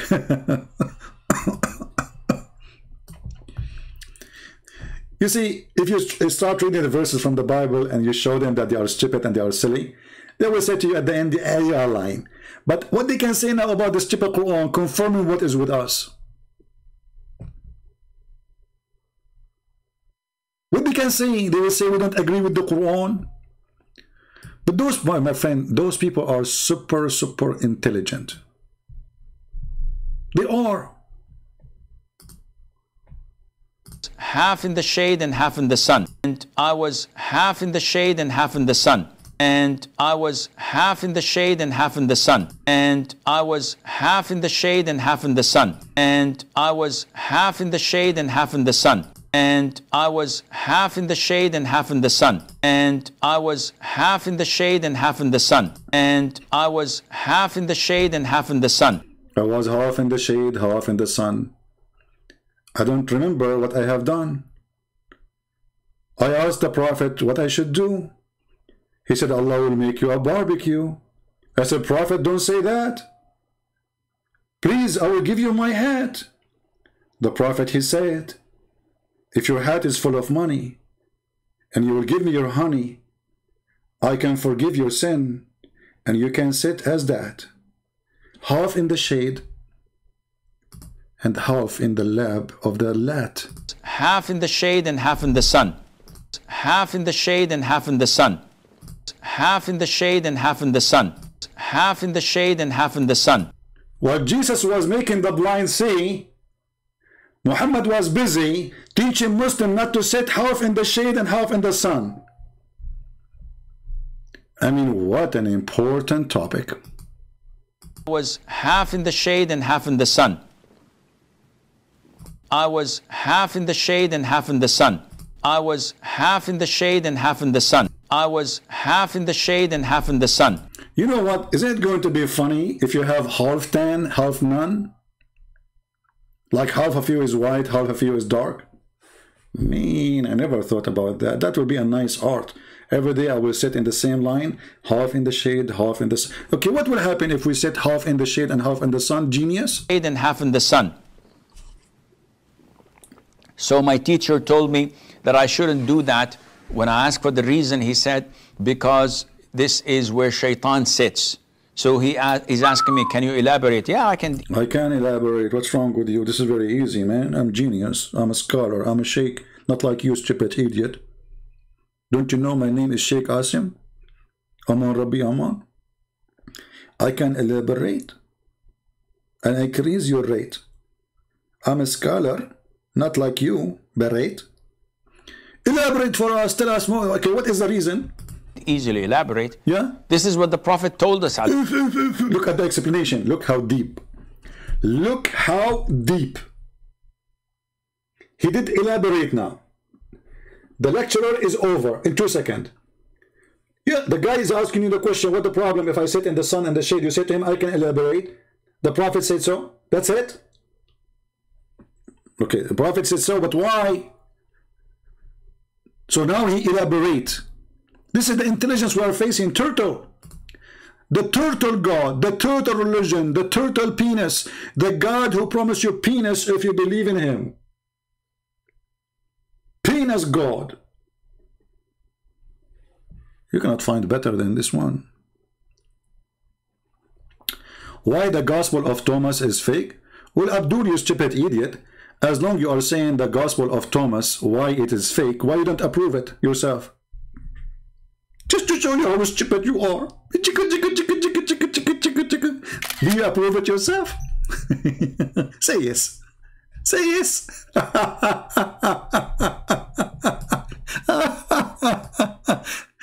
You know, the problem with those Abduls, I don't like to talk about myself, but you can tell yourself.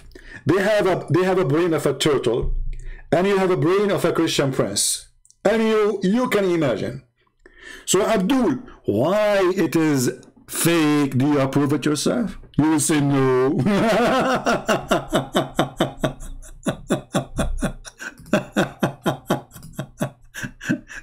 Abdul, get busy with something more important for you. Don't stay in the shade for now. Okay? Half in the sun, half in the shade, it's a problem. Because, you know, the Prophet said so. He's asking me, can you elaborate? Yeah, I can easily elaborate. Yeah. This is what the Prophet told us, alayhi salatu wasalam. Yeah. There are so many things, Yahya, yeah, that we believe without understanding. So how the Muslims come? How come the Muslims, they are discussing verses in the Bible, they won't understand? How come when it's come to this stupid turtle God, they don't care to understand? The second we say to them, Jesus, God says, I won't understand. A person who believes that he cannot sit half in the sun, half in the shade, he's going to go in the deep Bible verses. And things go far with the stupidity. Beyond actually stupidity. Look at this guy, look. No, but I can believe and relate because I believe in the Quran. I believe in Muhammad alayhi salatu wasalam, our messenger, and I believe in the existence of Allah. Okay. So anything else is by default. By default. Therefore, when we wake up, we... Hold on. Guys, sit down, please. Because if you are standing up and something happens, disclaimer, disclaimer, disclaimer. If you die from laughing and you have heart attack and you have a fever after laughing so hard, it's not my responsibility. The Prophet is giving his information which he received from God. and what the Prophet received from God is unbelievable information, which nobody knows. When we wake up, we sniff water up our nostrils 3 times. 3 times. And blow it out. Blow it out. Why? Why? The Prophet tells us because Satan or the devil sleeps over our nostrils. Where's the DNA guy? Hey, DNA? Can you get me the DNA from the socks of Shaitan when he's sleeping in your nose? I mean, this is very easy. You go to sleep. Huh? Wait 10 minutes. After you sleep, Shaitan, he come. He go inside your nose. Close your nose. I mean, close your mouth. Close your nose. And don't forget to put a cork in your anus. By the way, when Muslim Sunni, when they die, they put a cork in their anus. I'm serious. They push cork inside the anus of a Muslim Sunni because supposedly they don't want Shaitan to go inside his anus. If this is not the reason, Muslim, leave your comment. Tell me why. If this is not the reason, leave your comment. You know, remember we showed you the hadith where Muhammad, he said, when you enter the bathroom, Shaitan, he enter into your anus. You know, if you don't say certain prayer, if you don't enter with the left foot, if you enter with the left foot, you become invisible. Right? Look at this, man. This is a religion.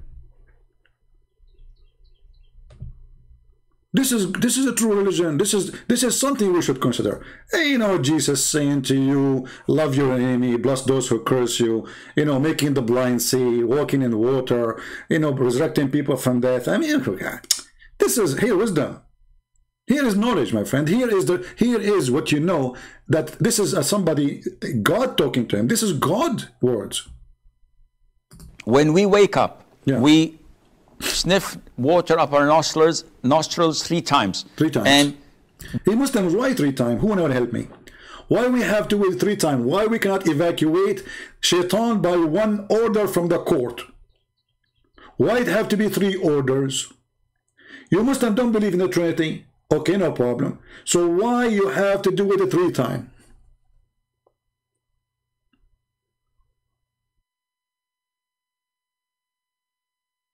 And you're Muslim?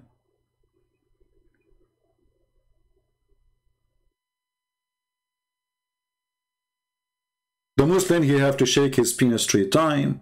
He have to clean his, do ablution. He sniff his nose, his ears, wipe his face, everything 3 times. Muhammad, he have a statement, he said 3 times. Muhammad, he enter a place, he say Assalamu alaikum 3 times. I mean, this guy is possessed with 3 times. Allah himself is possessed with the word 3 times. Allah, he says, in the name of Allah, Ar-Rahman Ar-Rahim. Okay, what is that? 3 names of Allah. Why? Isn't it enough to say in the name of Allah? Why 3 times? Mary in the Quran, Allah told her don't talk for 3 days. Zechariah the same. 3 times. If a Muslim divorces his wife 3 times, he can't come back to him.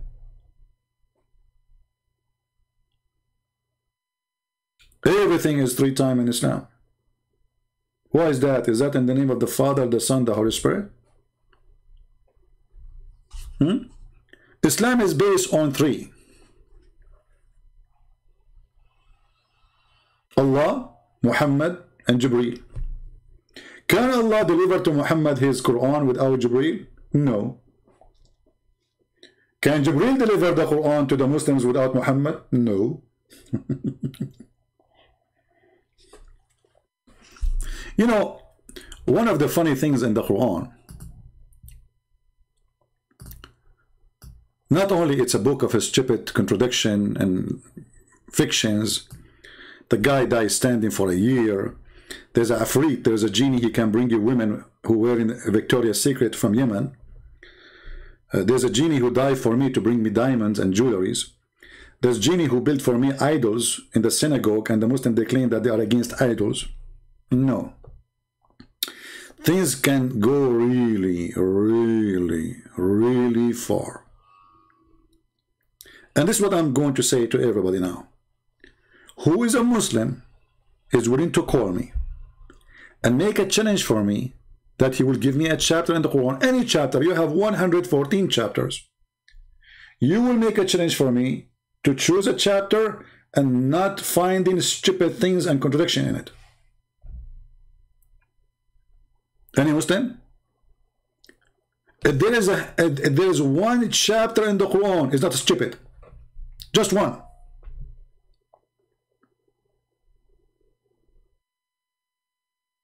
Any Abdul?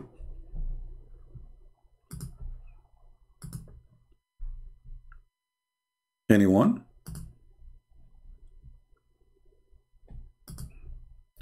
We give the Abdul the opportunity to call a friend, to call the Sheikh to call me. And during that time, we welcome you all with the Christian Prince.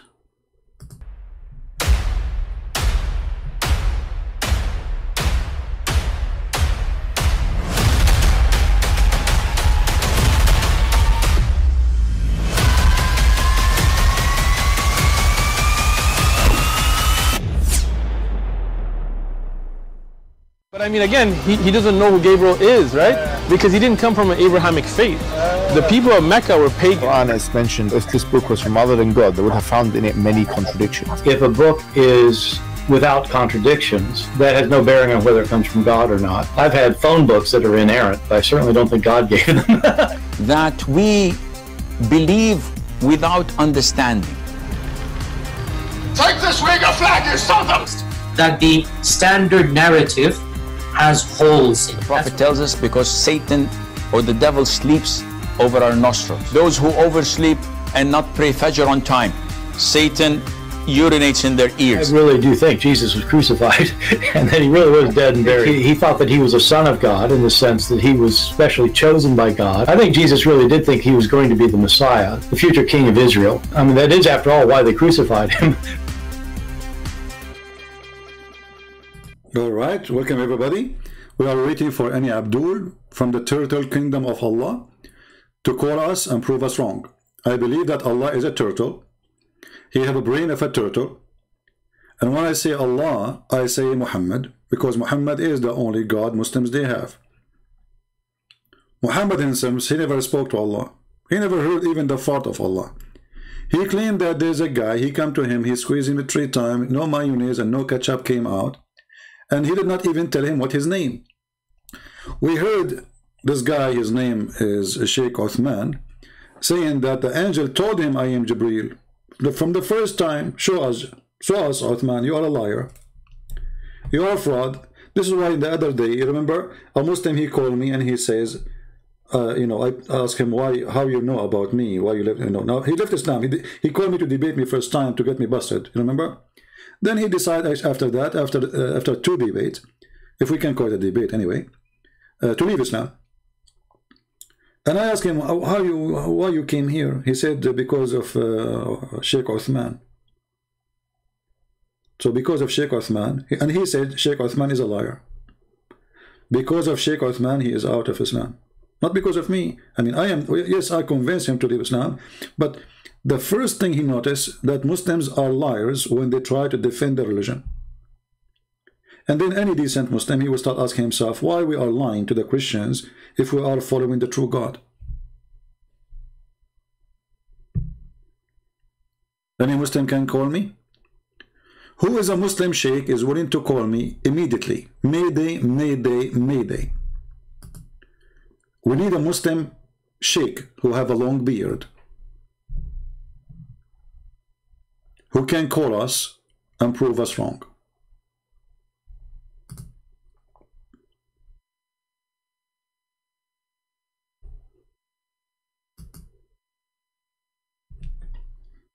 Any Abdul?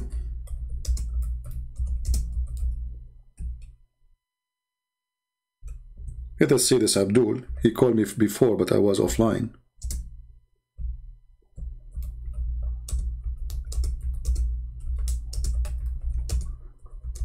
But he might be asleep, you never know, depending on his timing. So they want to call until he answers. Any Muslim would like to call me. I have a challenge for you. Name for me 1 verse. Sorry, one chapter. Even verse, I go with it. In the Quran is not silly and stupid. It's a challenge.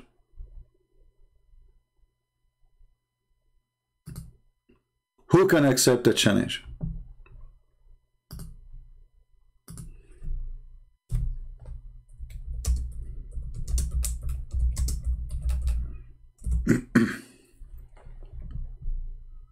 Anyone?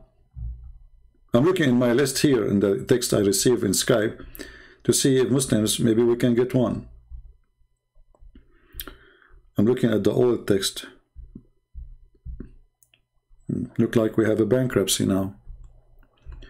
No Muslims, no more. No Muslim believe that Muhammad is really a prophet, no more.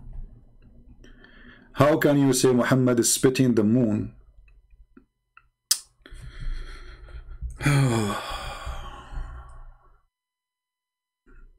What Muhammad did, he's spitting the moon.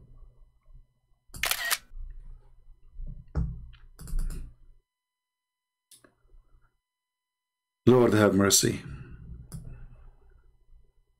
Please help me. How can you say that Muhammad is spitting the moon is unscientific?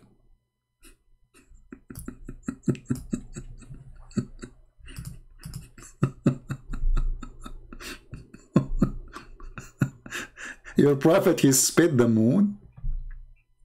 Are you sure he did not do poo-poo the moon? He spit it. Ah, you know what? I thought he was just doing boogers, but looked like there's moon inside. He was spitting the moon.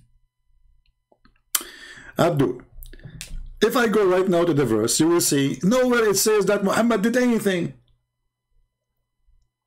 Just to show you how stupid your Quran. Let us go there.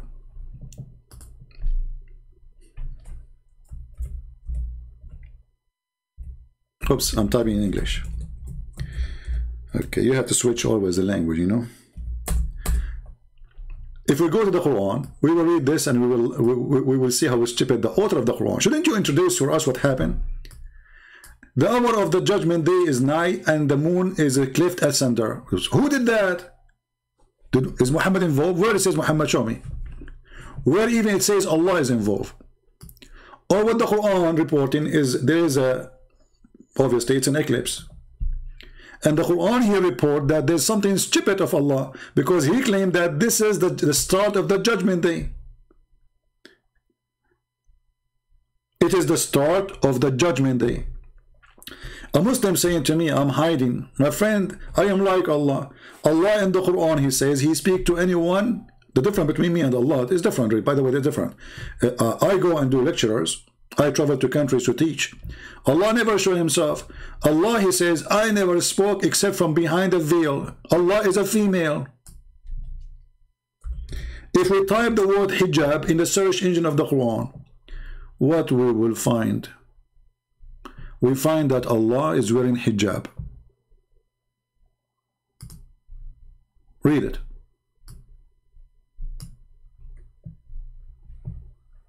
Do you see it? Your God Allah is a hijab boy. I'm waiting for you. Prove to me that Allah is a male, not a female. If he is a female, why is he wearing hijab?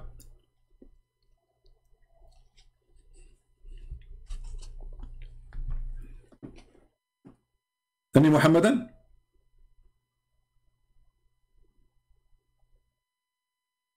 You finish, boy. This is why, you see, when you call somebody like Muhammad hijab is an insult. Obviously, his family, they were not like, you know, brave warrior.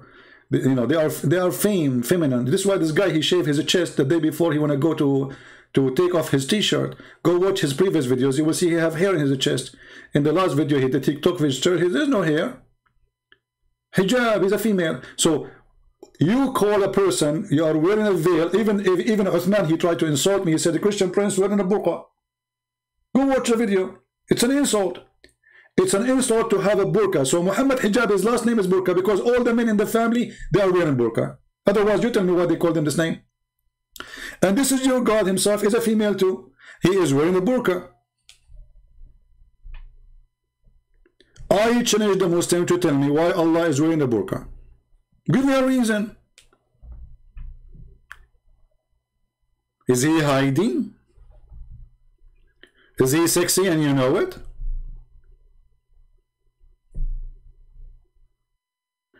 Reveal myself? What do you, okay, you are hearing my voice, can you hear Allah? And no, I reveal myself. What that will do to you? What that will do to you?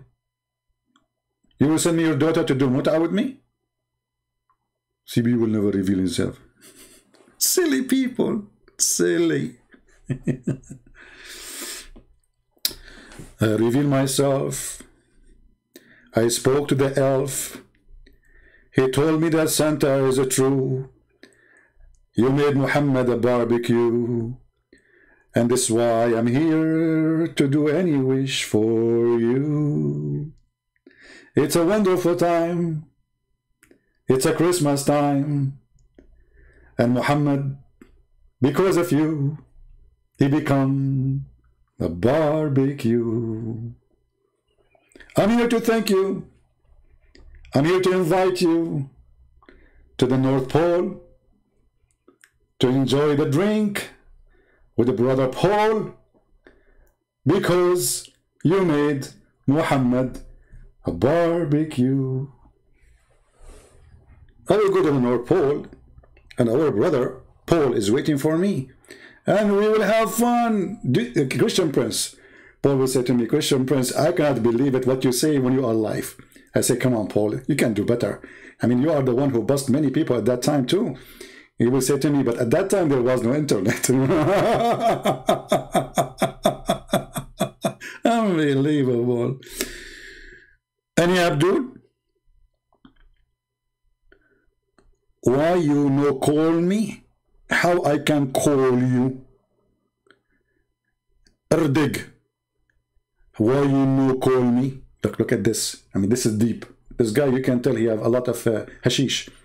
Why you no call me? That's something. Why you no call me? I don't know what to do with that now. I'm getting dizzy. Sometimes I have a cross eyes because my eyes across their go across their words and I get dizzy. Why no you no call me? You should not say my call me. You should say why you don't call him, because you are like Allah. Allah says, may Allah speaking, saying, may Allah forgive thee sin. Like, what the heck? May Allah, who's talking? Allah. What Allah is saying, may Allah forgive you the sin, Muhammad. What's wrong with this God? Allah making a wish? Is that a Christmas wish? Allah is asking Allah, please Allah forgive his sin. And then the other Allah says, you must be idiot. I'm not going to do so. Muslim saying Easter is pagan. Can you call me to explain more so we can laugh? A black stone kisser. Guys, do you remember when I went to a website? Let me see if I can do it now. Actually, hold on. I'm not going to say what website because the Muslim, they will go and warn them. Hold on, let me find it.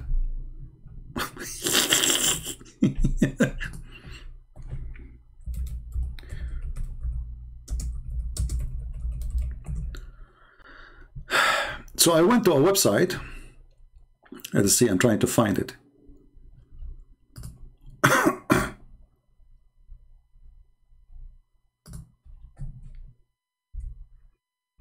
And I asked the website who their mission is to make people convert to Islam. I asked them, why the Prophet, he kissed the black stone? He said, because it's holy. I said, why it's holy? He said, because the Prophet kissed it. I'm just trying to remember which website is that. They have a chat. They have a chat, and no, there's not this one. I'm searching. Just hold on. Why the Prophet kissed the black stone? Because it's holy. And why it's holy? Because the Prophet kissed it.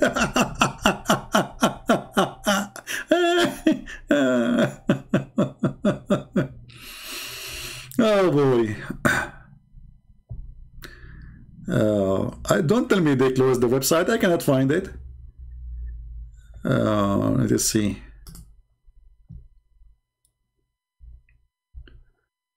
I want to know how to convert to Islam. Is that the website? Here we go. Let us see. But I don't think this is the same website. But they have a chat. Let us see. I will put it when they answer.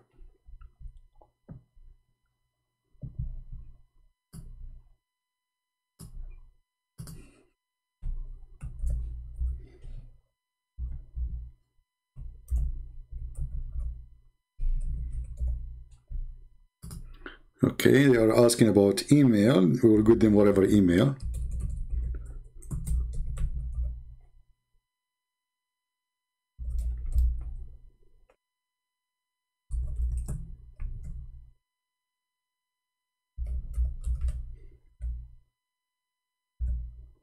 This will be fun if they answer. Let us see.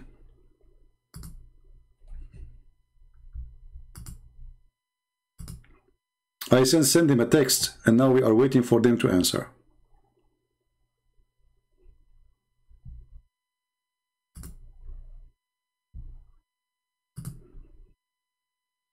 I want to know how to convert to Islam. I just said hello. And I'm waiting for them to answer. Let us see. And you will see the most hilarious, silly, stupid answers ever. Just wait for it.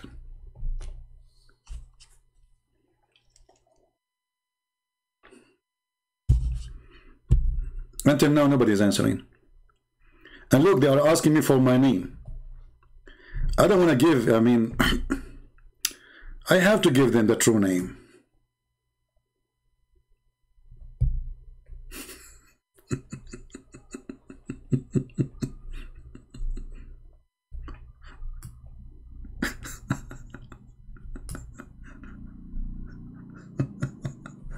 Tom and Jerry.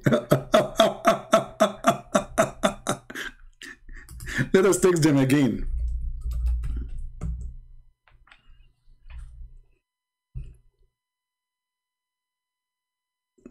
Nobody is answering.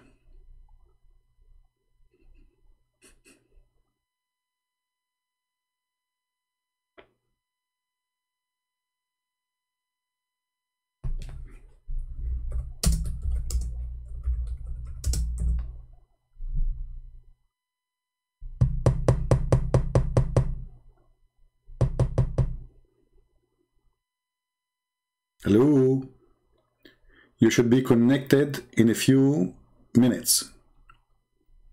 Okay, we are waiting. Tok, tok, tok, tok, tok, tok. Look like somebody's gone. Sorry, we missed you. Leave a message. What? That's silly. Leave a message. Be peace on you. Help us to know why you. What are you looking? We are talking to. Okay. It says here, sorry, we missed you. We missed. Let's try a different website. What we can do. This one is turned to be a potato. Okay.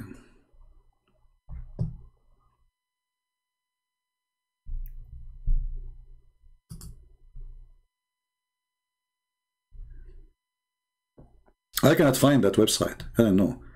Maybe they took it down. Because I remember the address. I cannot find it. I type it in www, you know.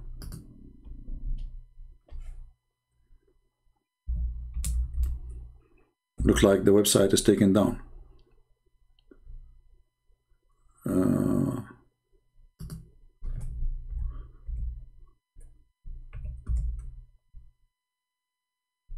Yeah, I cannot find it. It was hilarious. Anyway, we posted in. I mean, we did it live like now, so it should be there in YouTube. We asked them why the Prophet he kissed the black stone, and they said because it's holy. We asked him why it's holy. He said because he kissed it. And now we can do the same. Muslims, why you Muslim kiss the black stone? Listen to the answer. Mayday, mayday. Muslims, if you are not truly pagans,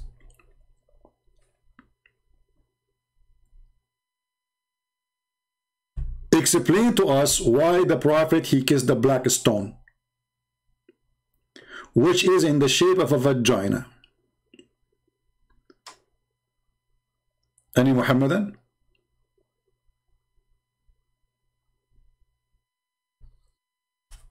Anyone?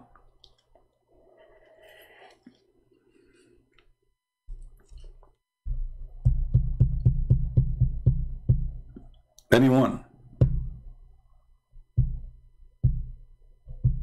Okay, any two. You see, you say to a Muslim anyone, they get scared. Any two. Any four? Any 44?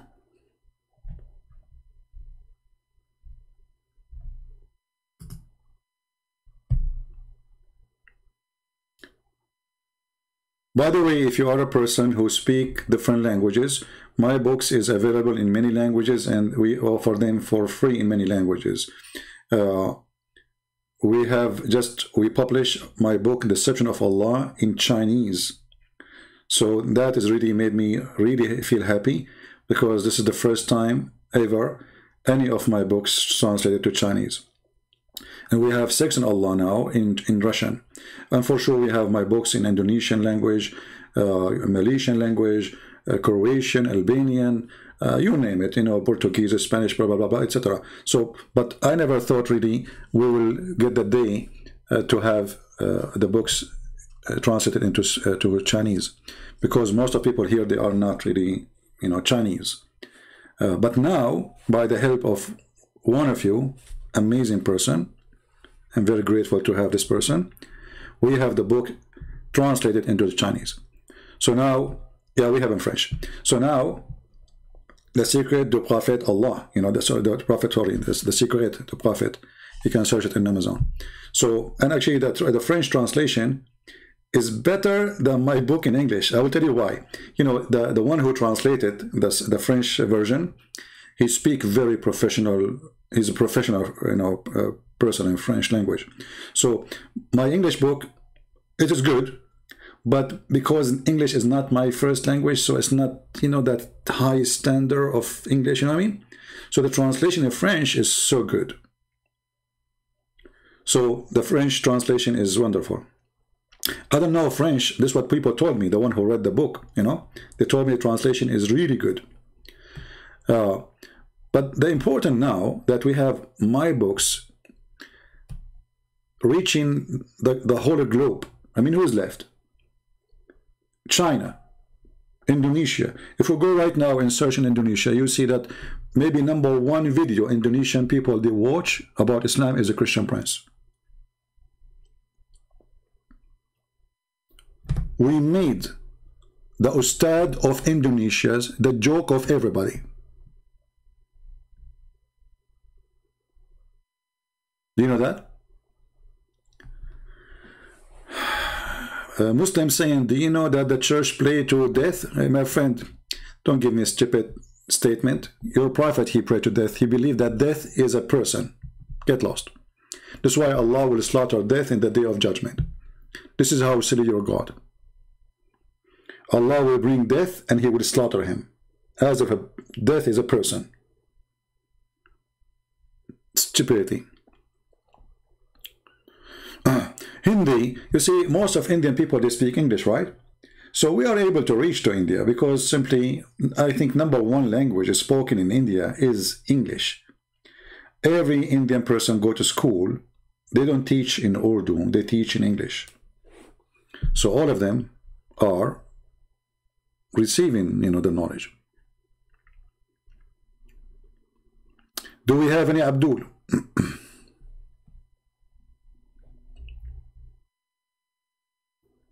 Any Abdul? Mayday, Mayday.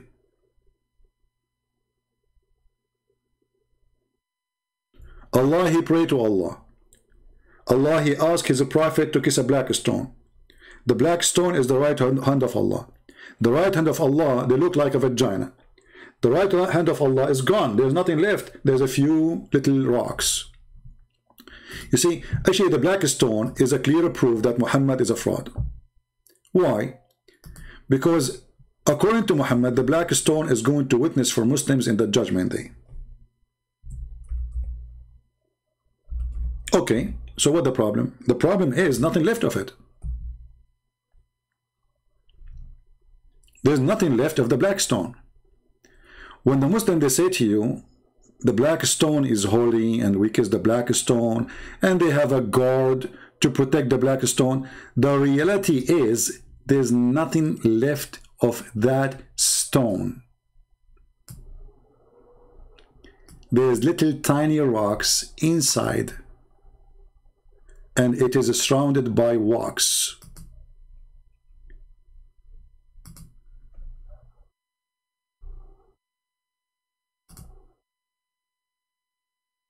Do you see it? It's surrounded by wax. There's no stones. There's little tiny rocks, and the rest, the brown you see, is just wax. So how the black stone is going to witness for the Muslims in the judgment day, and this stone is gone?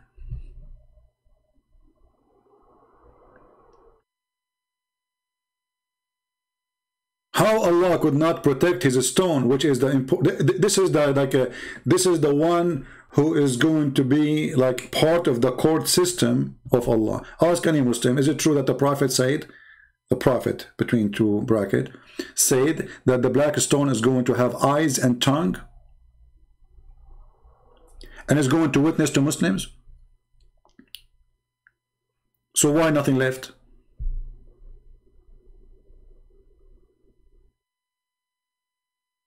And why it is in the shape of a vagina?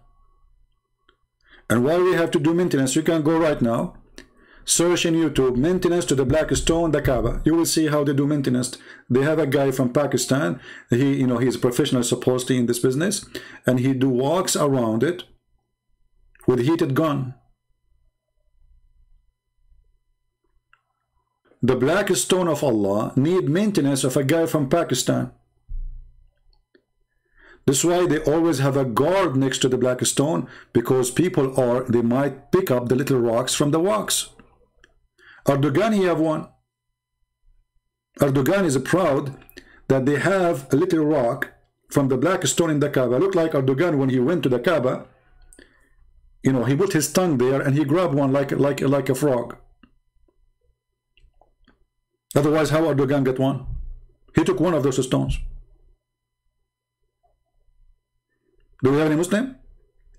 So this is the stone you Muslim, you believe is going to witness for you in the judgment day, and Allah could not protect it?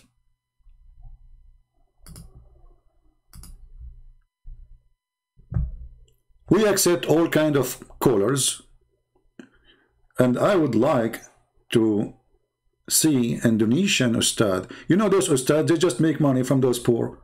There's the guy, his name is Abdul Samud. His name Samud, right? Like the idol of Mecca, Samud. He take $5,000 for a speech of 2 hours in any place in Indonesia. $5,000 at least. And for sure they pay for his hotel, car, food, $5,000. Me, I don't even take $5. It's for free. All of you are here. All of you are welcome. You don't pay me even $5. He got paid $5,000, yet he cannot answer anything about Islam because he's a potato.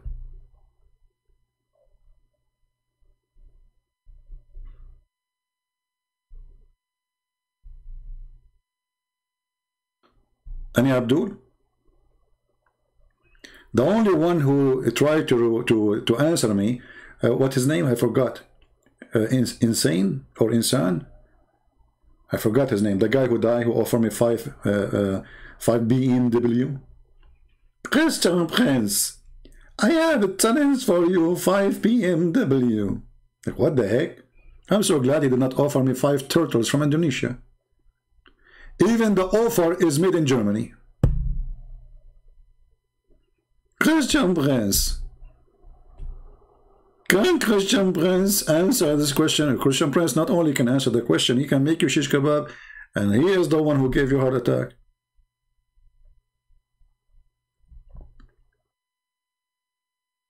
Any Abdul? What's his name? What's his name? Because I want to search his videos just for love, you know. We are bored. As you see, we are calling Muslims and nobody is calling us.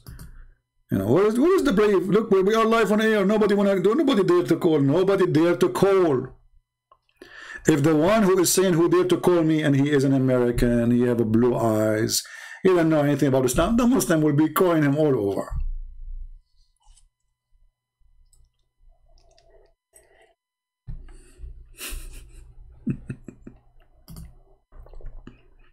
In my scenario, we got a Muslim, he asked me for Jesus DNA. That is the best they can do. What he want? He want Jesus DNA. His name is Ustaz Insane Mortadella. Okay, hold on. Insane Mortadella. Hold on, let me search for his name.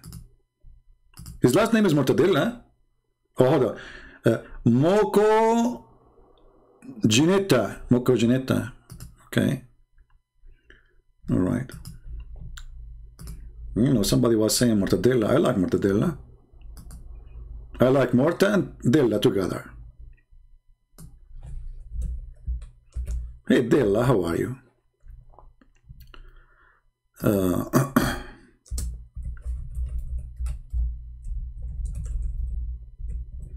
Yeah, let us remember this dead guy. We know we cannot make fun of a dead person, but he was stupid. What you can do? I feel sorry for him, actually.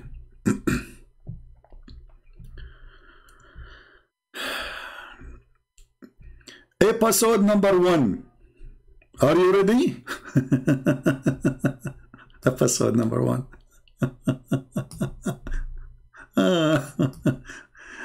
Oh man, time go fast.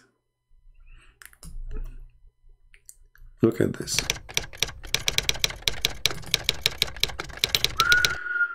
What? Hold on. Mr. Insan Makagonita, in your opinion, how can we answer a lot of blasphemies toward Islam, Quran, Prophet, Muhammad and Allah by Christian brands? Huh?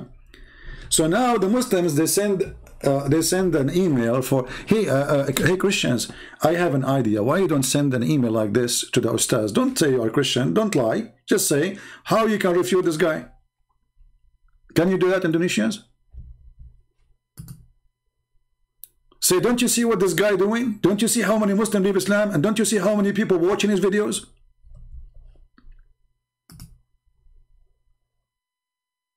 Like, come on. So who is the Ustad? He have the guts. Like this guy, he did not have the guts to speak to me. But he tried. He's a genius. Dear viewers,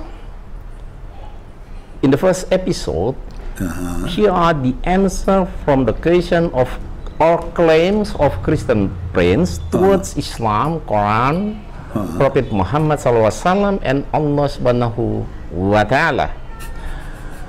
We will provide the answer in English so that the world understand that the knowledge of Christian friends about Islam and Christian is very shallow. We want it to... You see, guys, by the way, my knowledge is very shallow. Like if you are going to do fishing, you can capture my fish so easy because it is too shallow. And later the guy, he died because of my answers. He had a heart attack. To be done fair, so we hope he will open his face masks and we have a face-to-face dialogue. This is face-to-face dialogue now? Guys, this is face-to-face dialogue. So why the Muslims they say show us you? This is face-to-face dialogue. The videos will be divided into many episodes and titles. and are presented using English and Indonesian. Subtitle is provided. Okay. Now, for the first episode, we begin about Trinity. Assalamualaikum warahmatullahi wabarakatuh. Like, what the heck? Now you started? So all of this was what? Now you decide to say Assalamu alaikum. Now you are in the house already for half hour. You sit on the couch, you are eating zucchini, and now you decide to say Assalamu alaikum? That's deep. Backward. Pious. Christian Prince doesn't understand the history of the origin of Trinity. It appeared in AD 325 when the conference of Nicaea from 20th May to 25th June AD 325. At the time, bishops and leaders of the church gathered in order to talk about the status of Jesus, led by King Constantine. Since at the time, there was a group of Arians who argued that Jesus wasn't God, while... This is the first lie. You go check, you will see that Arians believe, those Arians, they believe that Jesus is God. So those guys are just the potatoes. They have no idea what they are talking about. Because the conference which happened at that time, it was not about if Jesus is God or not. It's about Jesus was, there's a start when Jesus came to existence, or he was exist from the beginning. That's all. This is why when Muslims they speak with stupidity. Anyone can go right now and search for the name he just put in there, and you will see this guy is not telling anything truthful. So Muslims, my experience with them, they say anything to make the crowd happy. Muslims, sadly, they don't go and they don't confirm what their stupid teachers say to them. Whoever say to you anything, Christian Prince, Muslim, whatever, always check out if what they say it's true or not. Don't take what people say to you for granted. So Muslims, who is the one who agree with this guy? Is it true that this person, he believed that Jesus was not God? This is absolutely false. So stupidity is beyond imagination. The guy did not even start, he made a poo-poo. The guy did not start yet, and he made a poo-poo. Because all the Christian sect, doesn't matter, even the one we believe they are heretic, they believe that Jesus is God. The conference was not about if Jesus is God or not. The conference was, is Jesus start to exist in a certain point, or he exists with the Father from the beginning? That's all. Otherwise, all of them, they agree about the same thing. Jesus is God. Even they believe in the Father, the Son, the Holy Spirit. The question was, in this sect, when Jesus came to exist, when the point of the existence of Jesus. But the Bible says, in the beginning it was the Word, and the Word was with God, and the Word was God. And then the Word became a flesh. So that is Jesus from the beginning, the Word of God. Jesus said before Abraham, I am. That means his existence have nothing to do with the day of his birth. That is the existence of the flesh between us, born as a human between us. But that is not his existence. That's why he said before Abraham, I am. The Jews said, well, you are not even 50 years old. So how you can say you are before our father Abraham?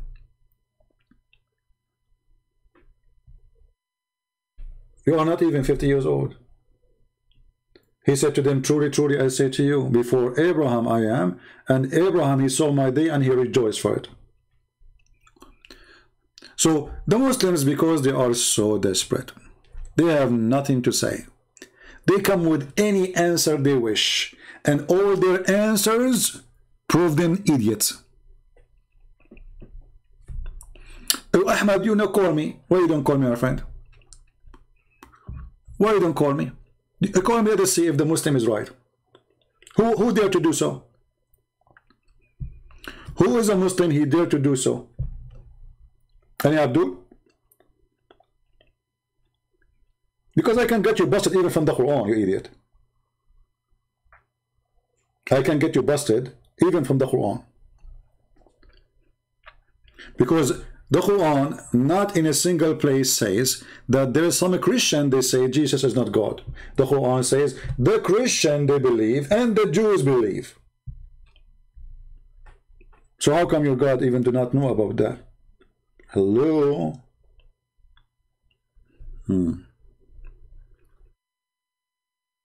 Any Abdul? Who is a brave Abdul? He have something to say.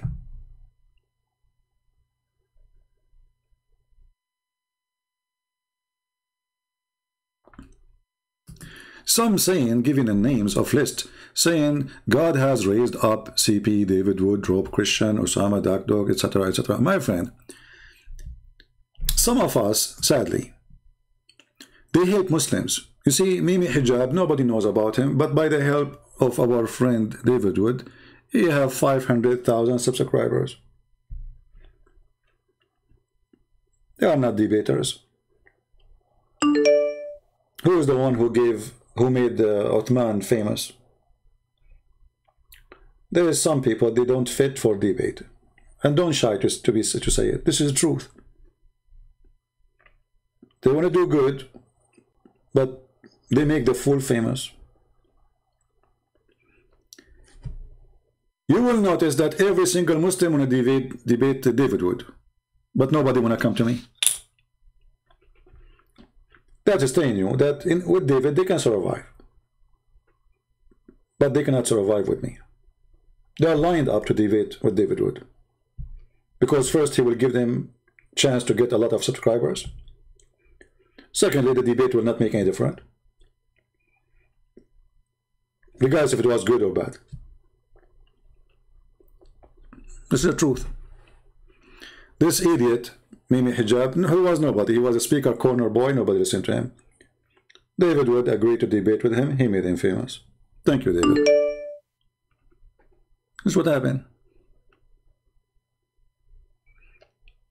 And then David Wood, after the debate, I made videos about the debate, and Muhammad Hijabi got so upset, I made him shish kebab.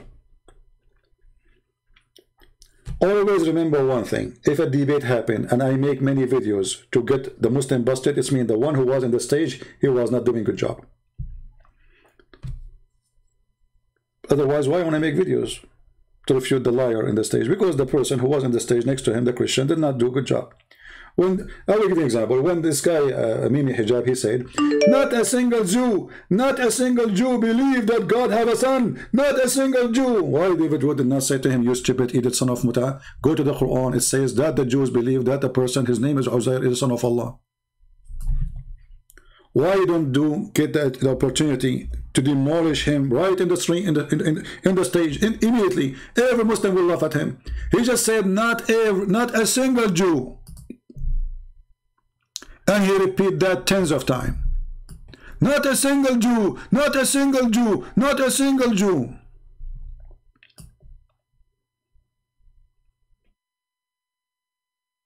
It was a time to make a barbecue. He did not answer him, because he just demolished the Quran.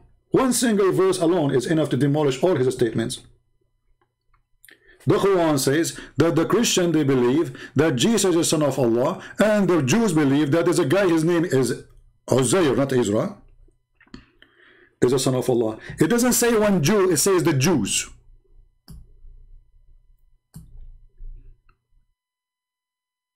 So why we don't get the Muslim busted when we are debating him?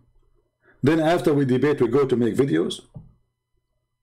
When the guy, he says, when David, he asked him, will Allah have body part?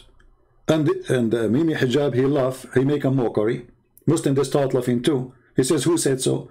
Why David wouldn't say, hey, hello, are you stupid or what? Your prophet said so. Your Quran said so. And let me play for you some scholars by video saying so. Don't let the mockery, my friend, listen, the Christians, this is the problem of the Christians who they are not Middle Eastern. They don't understand that Muslims don't debate, Muslims do mockery.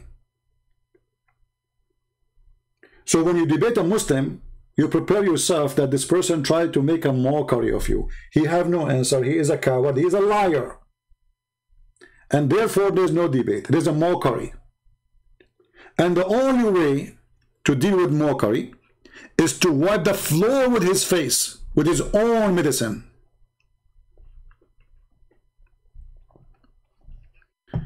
Okay, Ahmad, you tried to call me, my friend, just text me. Look at this guy. MashaAllah, he is quoting Quran for me. Look at this. This is, you see, this is Muslims. This guy, he just recited Quran for us. His mouth is so clean because he is following the Holy Prophet. And now I will call you. Get ready.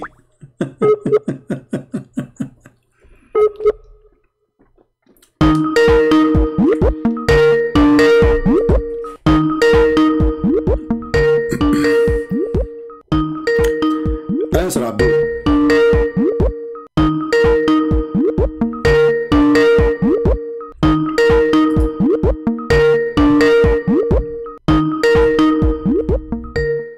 Potato, answer.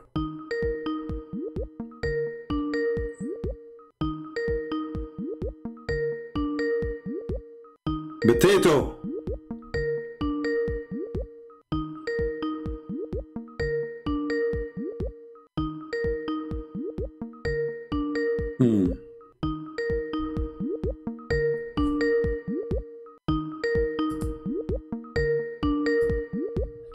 His name is Muhammad.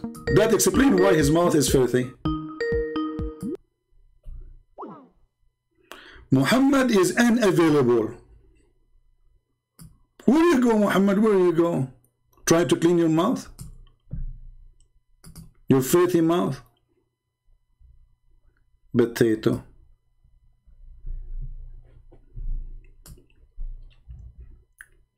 So, this is why I say, sorry, I'm losing my voice. We appreciate the work of all Christians who fight Islam, but there's people who they are not really good to debate. They are not good.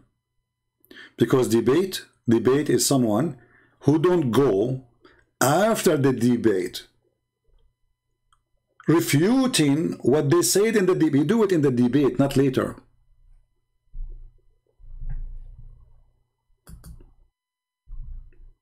Right?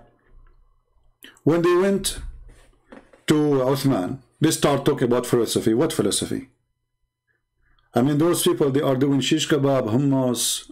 Are you going to coffee shop talking about philosophy now? Who cares about philosophy?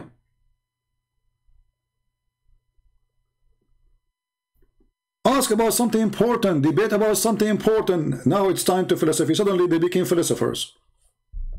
All of them, they are philosophers, the Muslims and the Christians.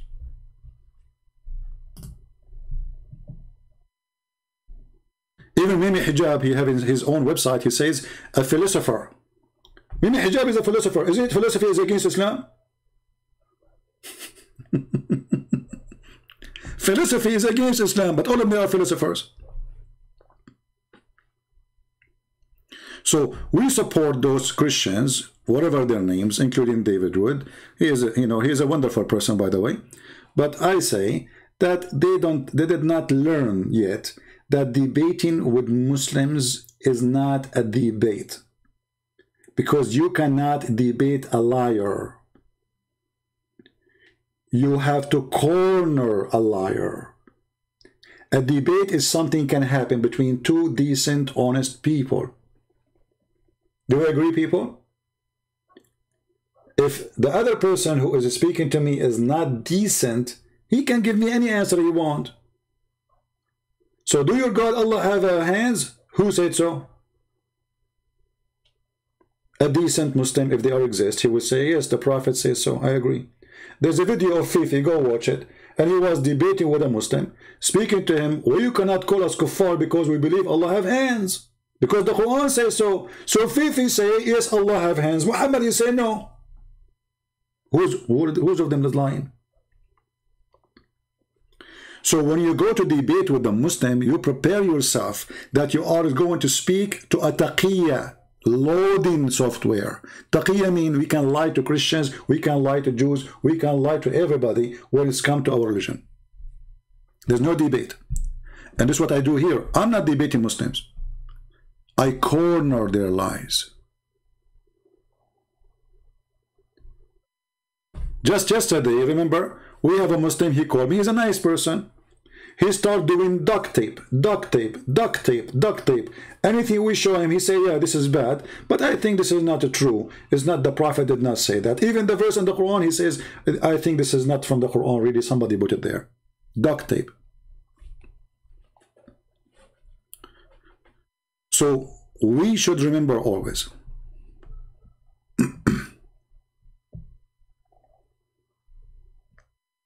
Go, Ahmed. You are just a filthy mouth. Go. Obviously, your mother, she is not good to use such a language with me.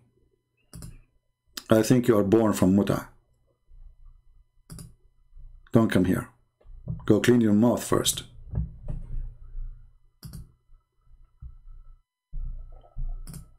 This religion, or the followers, they speak too much about morality. When they have zero, they have none. A woman in the Middle East, she can't walk alone in the street. Do you know why? Because Muslims, they have a lot of ethic. To the point, a woman, she needs a guardian.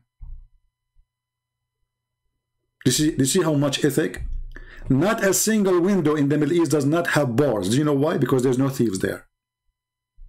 Not a single house don't have high walls. Do you know why? Because Muslims, they are decent. They don't jump over the wall. They don't spy at your wife if she is showing her legs. They don't steal your rag if it's in the laundry. Even the laundry is at risk. But nobody speak about God and decencies as those people. The land of filth. How you can be a person of decency when your prophet is the most perverted man ever in history? When a man, he go to his own son wife and he flirt with her, and none of the Muslims say this is a shame. Why? Just, you cannot speak about Muhammad. That's it. The second you say to Muhammad, if you say to a Muslim, if somebody do that to your wife, is that okay? He will say, no, no, no. Okay. If the Prophet did that to your wife, is it okay? He will say, yeah. This is how they are.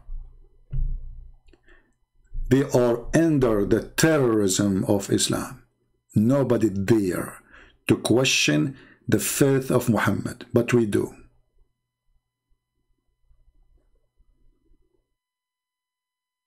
Do we have any Abdul? At least he have a clean mouth to speak to us without the F word. By the way, you can say the F word as long as you are reading Quran, because the Quran is full of it, or the Hadith.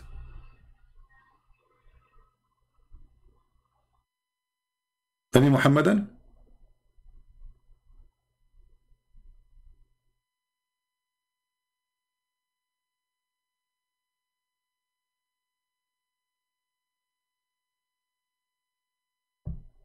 Anyone?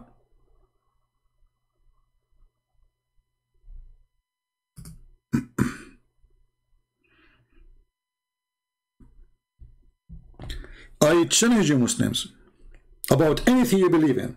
Just name it, whatever you want. You see, the Muslim, when they claim they can debate somebody, they choose a topic a month in advance, they go to the internet, they collect all what they claim to be evidence to help and support their ideas. I do not need that. I'm live on air. Bring it on. Who dare?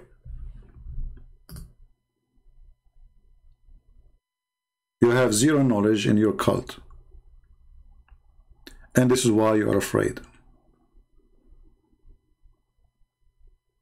And it doesn't matter how much a sneaky snake you are. I will grab you from your head, not from your tail only. Try me.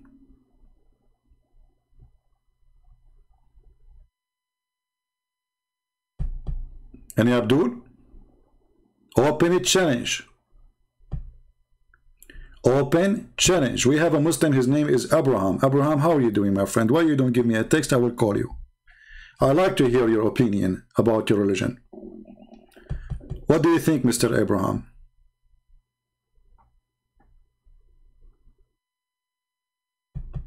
Are you there?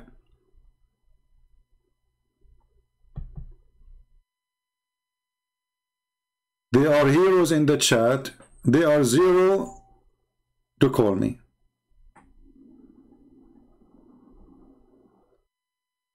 They line up to debate Christians who know nothing, even about their books. Christian by names. We cannot find them to debate us. Where are they? The last one who called me, he agreed the Quran teach that Muslim women, they can rend their vagina.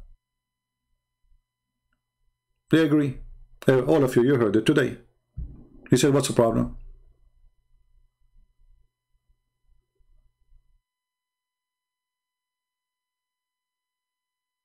It's a problem for the Muslim that Jesus is God, but it's not a problem that his sister, she can rent her vagina.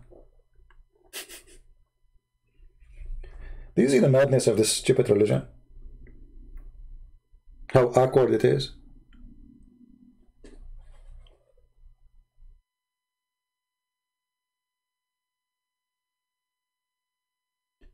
And they make it even more funny. They say we Muslims, we are more conservative.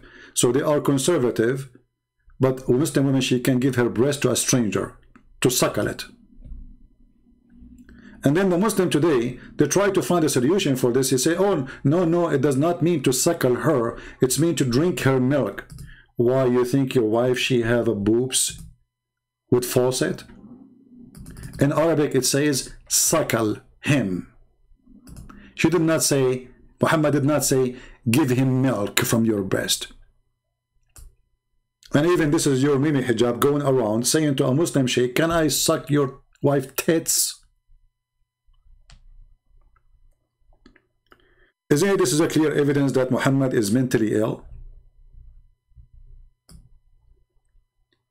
If a man, he suck a woman tits, what that will do exactly? You tell me. That will make him not to feel sexually toward her no more. Since when? So now those who do porn, when they do suckling, and I'm talking about Muhammad now, when Muhammad was doing suckling to his wife's breast, he is not having any sexual desire to them no more. Is that like the nature of a human being? When you suckle a woman's breast, you lose your desire? Isn't it obvious that this person is making fun of you? And Aisha then, she ordered her sisters, imagine, she ordered her sisters to suckle whoever want to enter upon her. So now it's part of the state system. You want to meet the wife of the king of the Muslims, the fraud Muhammad, you have to go to the office of Aisha, sisters and nieces. And there's many women who they are relative to Aisha. Their breast is coming out. Boing, boing, boing. And then you sit in their lap. And then you have to suckle each one of them 10 different times in 10 different days until you are satisfied. Remember, you cannot leave the nipples from your mouth until you are totally satisfied. Yahya related to me from Malik, it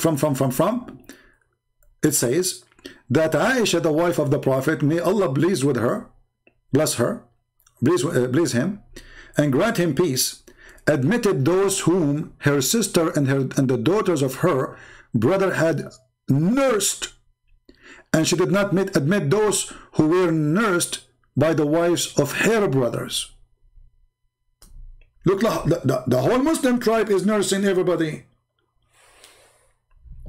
And not only that, by the way, somebody might say, oh, those are not Muslims who they are men. No, they are growing men. Growing men.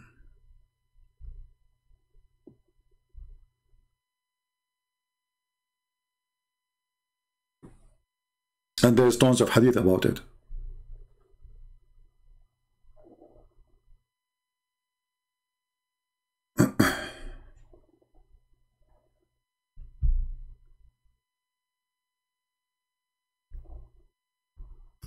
Read it. Read it and laugh. All those hadiths speaking about Aisha, the wife of Muhammad, ordering her sisters to give their nipples to a growing man with beard.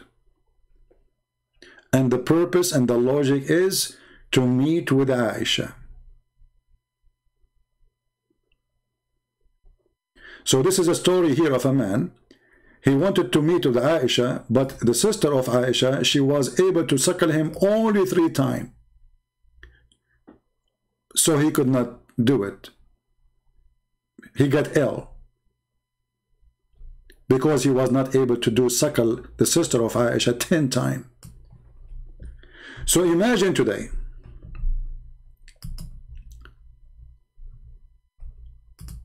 I go to meet with Aisha. I have to go to her sister and she have to give me her boobs. And I have to suck her nipples 10 times. And what is the purpose? I can meet with Aisha.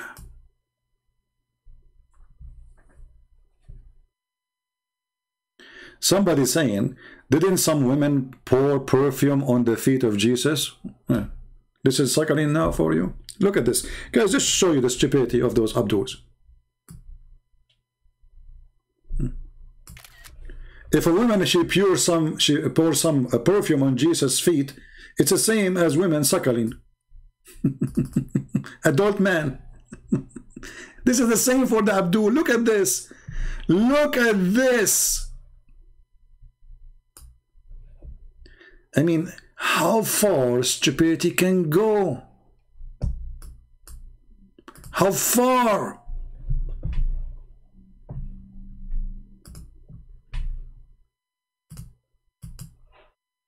Sometimes I ask myself, when the Muslims, they try to find an answer, where their stupidity is coming from. We are talking about a woman.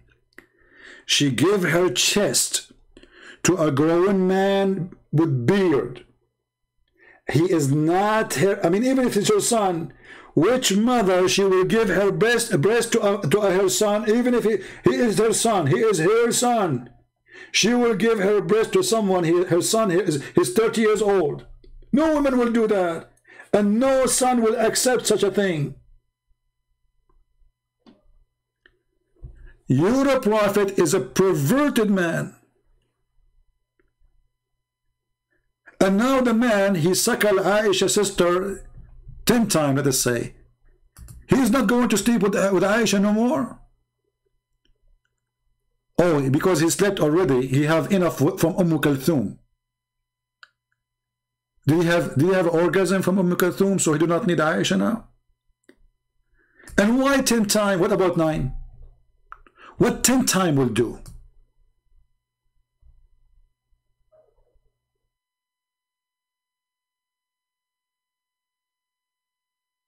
Isn't it obvious that Muhammad is a perverted, mentally ill person?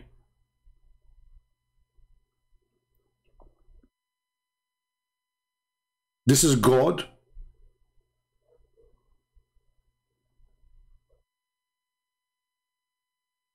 You could not find such a law in the Quran. Here we go, the DNA guy. No, I found it in the Quran. You are a stupid idiot. You do not know what you are talking about. This is why I hang up on you, because you are a donkey. Look what this guy he said. Good and Prince, you could not find such a law in the Quran, right? Who said so? Who said so? This was in the Quran, but the goat ate it. Let us go to the hadith.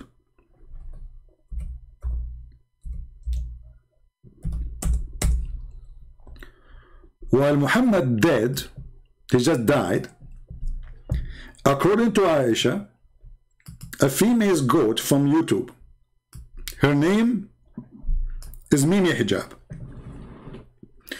She went to the bed of a prophet. She took off her t-shirt. And she jumped in the top of the prophet when he is in the bed. Remember, the Quran is under the pillow. In the top of the pillow, there's the head of the prophet. So the goat, she cannot eat the Quran unless she move the head of the prophet and flip him from the bed. So let me draw the situation for you. Hold on. You know, I'm very good in art.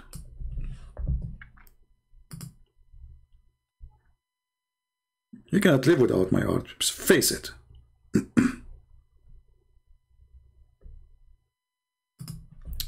So this is the bed of Muhammad.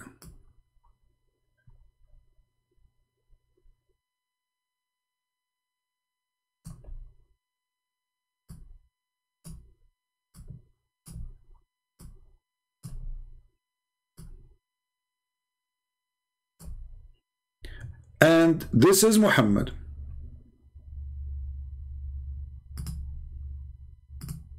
We will change the color so you can see it. This is the Prophet Muhammad head. This is his body.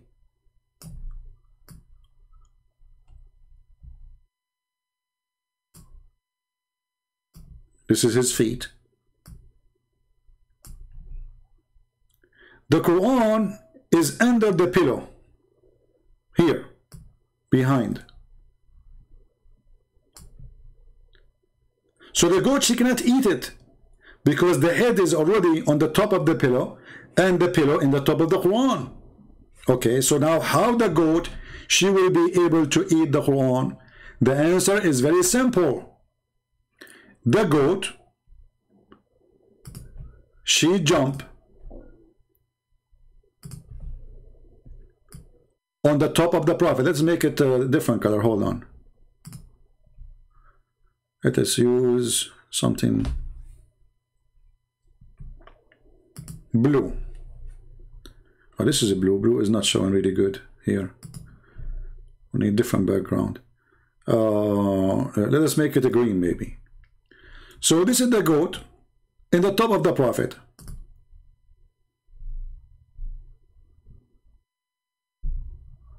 Let us make it yellow, man. I mean, there's no goat is yellow, but Allah can make it yellow. You know, you never know. She might be yellow. Yeah, that's better. So now the goat is in the top of Muhammad. May Allah be pleased with him. And this is her head. Meh, meh. And the goat, she's asking herself the serious question: how in the world I'm going to get the Quran now? Meh. She said, okay, it's very simple. Let me flip Muhammad from the top of the bed. So the goat, she flipped Muhammad. She threw him from the bed. Muhammad is gone now. And then she flipped the pillow. No pillow no more. So what is left now is the goat. And now the goat is chewing the Quran. Let us draw the goat again, because we have to erase some of the goat. May Allah bless her. This is the goat.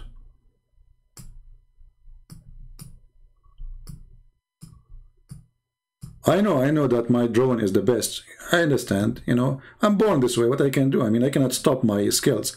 So this is the goat, and this is what is left of the Quran. And the goat like, and not only this, what making this story suspicious for me, that the goat, she did not eat the whole Quran. She flipped the pages, and she chose certain verses and certain chapters. She did not eat the whole Quran. She is picky. This is why they call her at that time, by the way, the picky goat. Picky. She did not eat the whole Quran. She flipped the pages. Page number 2, page number 3. No, not this one. Not this one. Not this 3. Oh, no, not this one. No, this chapter Al-Baqarah. No. Nah, not this one. Not this one. And she is using her tongue, by the way. If you think she cannot flip the book, you are mistaken. Go watch the goats. So she was using her tongue, flipping the pages one after one. And because she speaks Arabic very well and she is very well educated, she graduated from the GOAT online university. She found the verse finally. Oh yeah, 10-time breastfeeding for adult. This is what I'm looking for. And then she ate the verses. And now the Muslim, they cannot find those verses no more.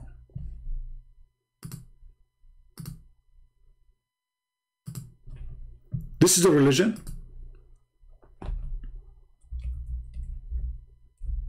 Muslims, the goat, she ate the verse in the page. She did not eat the verse in your memory. Don't you Muslim, you say you memorize the Quran by heart?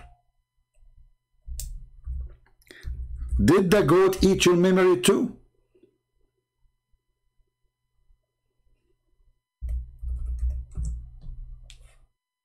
So I find that this was an excuse story.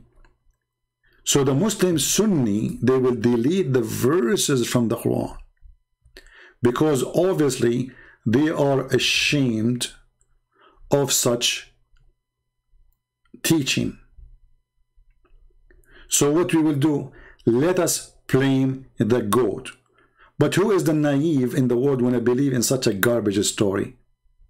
The one who ate the Quran is you Muslims, not the goat. Because if the goat ate the verse, well, there is the verse still. Aisha, she remembered. The Muslim, they receive it. The goat ate the verses, but she did not eat your memory.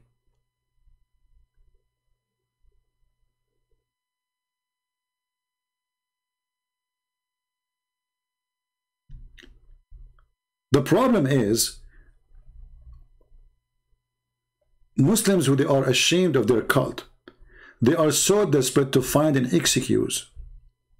So they come with the stories. It is humiliating even for the religion. It's so stupid. How in the world you want to say our book is protected, preserved, if a goat was able to eat it, and now you cannot even recite the verse for me? Who as a Muslim can recite that verse? So what we say? Oh, the goat, she ate the book, brother. And to make it more stupid, the goat, she flipped the prophet from the bed. She ate the goat in the top of the prophet. She ate the book. So the story is disrespect to a man, they worship him as God. Disrespect to a God, they claim that he protects his book. And the story itself proving that Muhammad is a perverted man anyway, because what kind of God he received or he sent to his prophet such an idea, a wisdom that a woman she have to give her boobs 10 times to be suckled or to suckle a man so he can enter upon her.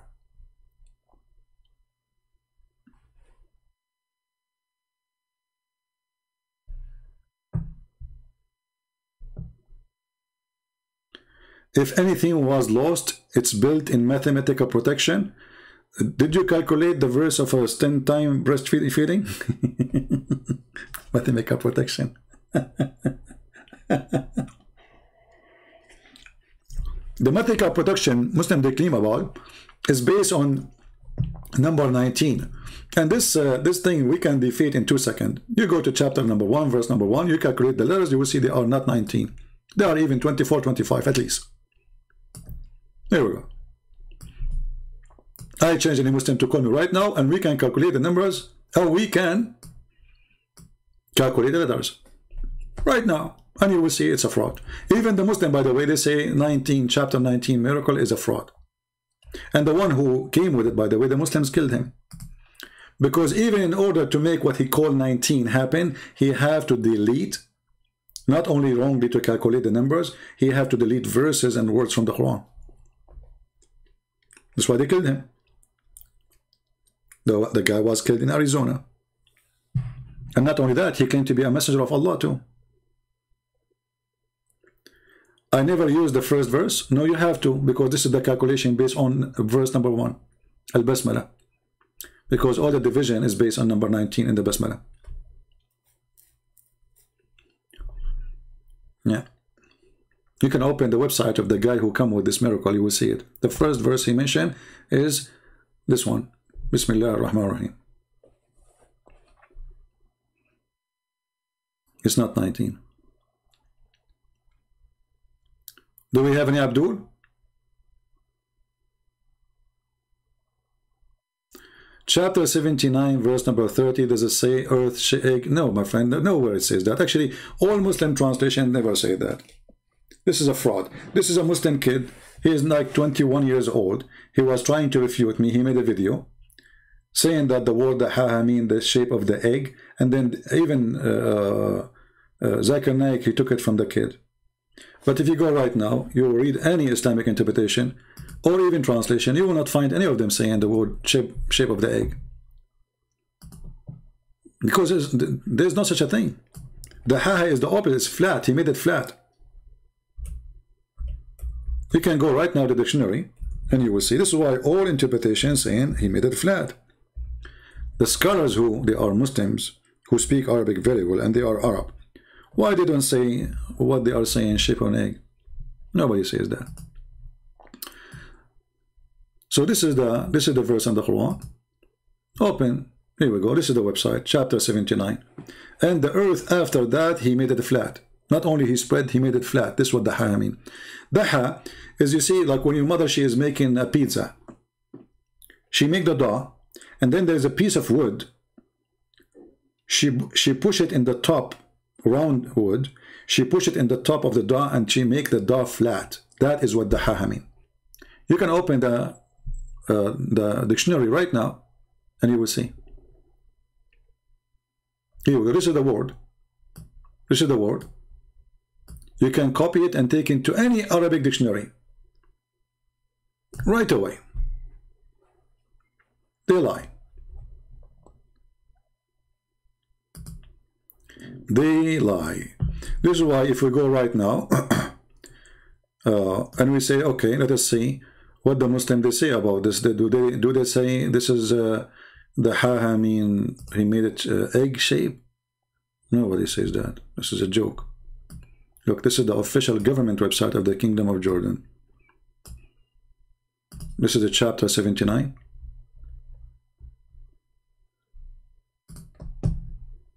Verse number 30. They say the opposite. He said the earth made it flat. Read it. This is what the ha mean. He made the earth flat. Read it. He spread it out, the earth. He made it flat. Do you see it? So why, if the word is shape of an egg, they say he made it flat? Since when the egg is flat? Maybe after he cook it?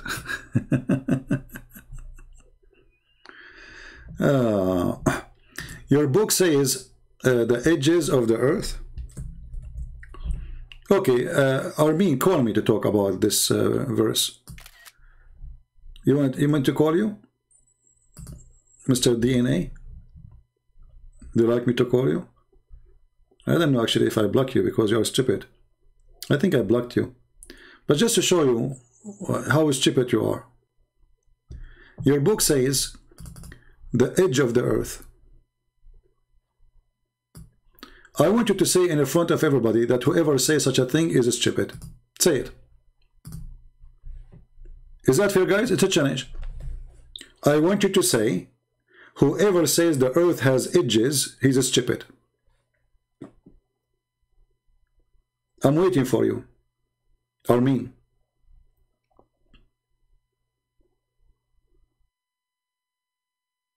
I'm waiting.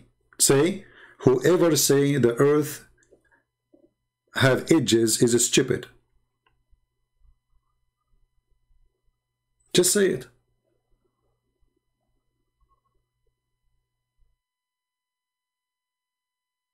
What happened? I'm waiting. Say it so I can put it in the screen. Actually, already you did that because you are trying to prove that this is wrong, right? You are trying to prove that this is wrong. But you stupid idiot, don't you know that the Quran say that the earth has edges? So because you're a donkey, you have no knowledge of your stupid religion, you claim that this is an error. But now if we accept that this is an error, that means the Quran is the book of error.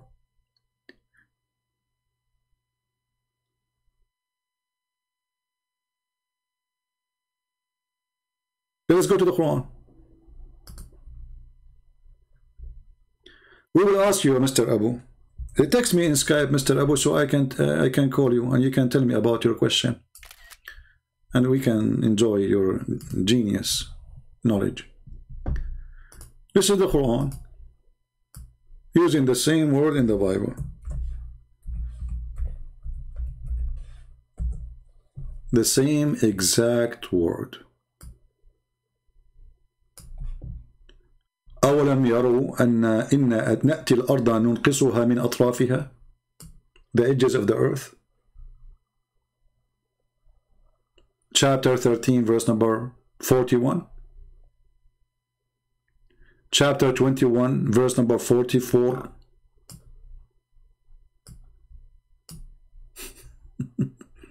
Are you there, Armin? So now I have one of two solutions. Either you accept it literally, as you said in the post, or you will say to me, he don't mean literally. Are you there?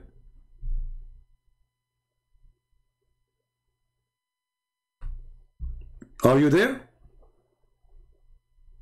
Is that literally or not literally?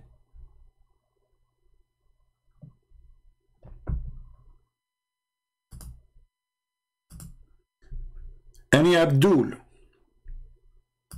literally, you've been defeated. Literally, you've been humiliated.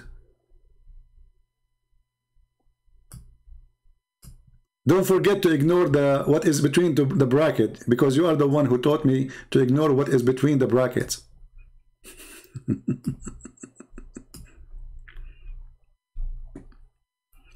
Dummy. This is why they don't dare to call me. They don't know what I will say to them. They have no idea where is the answer coming from. They are so slow. They are so dummy. They are so wicked. They are out of words. Hey, Abu, why you don't call me, my friend, and let everybody hear you? Guys, we have Mr. Abu here. And Mr. Abu look like he is a smart person. Abu, text me in Skype, I will call you. Even though it's getting late for me, I need to go soon. I mean, I'm live really for how many hours now? 3 hours and 12 minutes. I will talk to you like for 15 minutes, 20 minutes. What do you say, Abu? How come your God decide he would let people kill him? And if he is God, how did you know for sure that he suffered? How come your God, he let me give him a finger every day? How come? How come that Allah is suffering right now because of my talk? How come that Allah cannot refute me? How come Allah cannot kill me? How come? How come I say every day Allah is a stupid, idiot, perverted God? And how come Allah could not send me? One of you can at least refute me if he cannot come because he's wearing a veil. How come?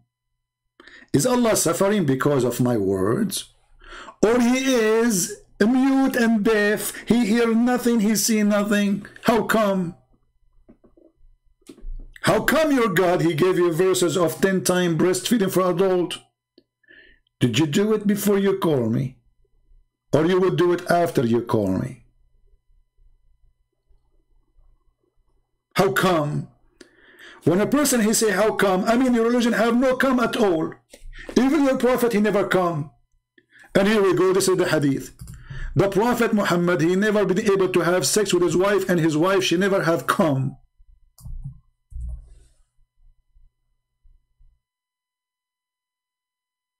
Once a woman, she wanted to speak dirty to me, and she said to me, I want you to come and meet me so you can come. I said, come where? My English was bad at that time, you know. I thought come like, yeah, okay. Some what? Where? Come what? Where? How? Who? What?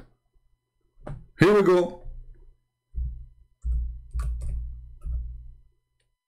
This is your prophet.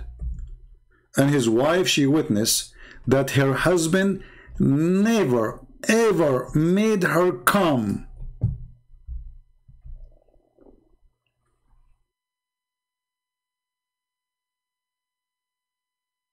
Read it.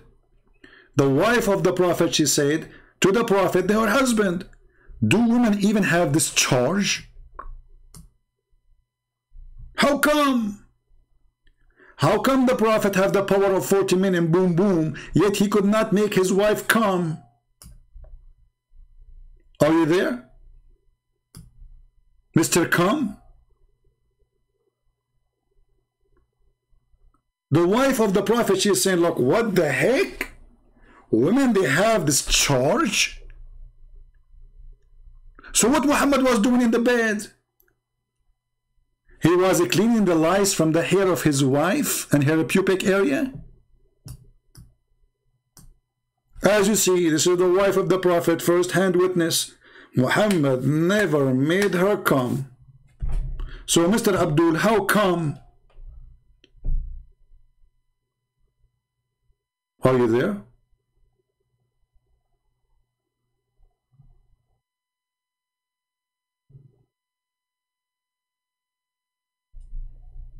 Hello? This is the hero Muhammad who used to do F his wives, all of them in 1 hour? No wonder he do it in 1 hour, because he was doing nothing. He just shake hands. The hadith says that the prophet used to F all his wife in 1 hour. By the way, 1 hour at that time is used for 15-20 minutes. I mean, it's going to take him more time to go between the beds. In 15 minutes, he can F 13 women. Are you a rabbit? And then we find that none of them have this charge ever. Zero.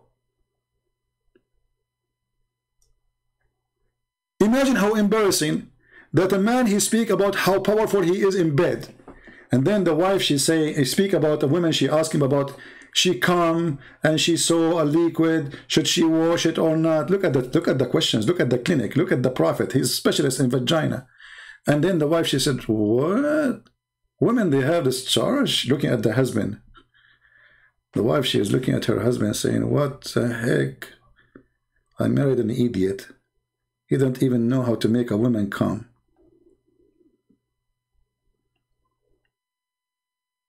I cannot find anything from the Quran. Okay, no, I am finding this from the Quran. Because, Abdul, listen. The Quran says, whatever the prophets say, you take. Whatever the prophets say, you take. So you cannot run away from it. Whatever the prophets say. This is Quran. You're a dummy. Literally a dummy. And I bet you never made your wife come.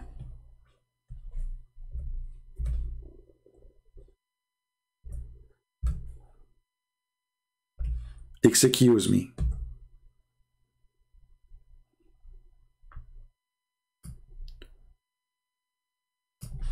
This is your Quran, you idiot. Whatever the prophet he say to you, take it. So take what the messenger assigned to you. This is Quran.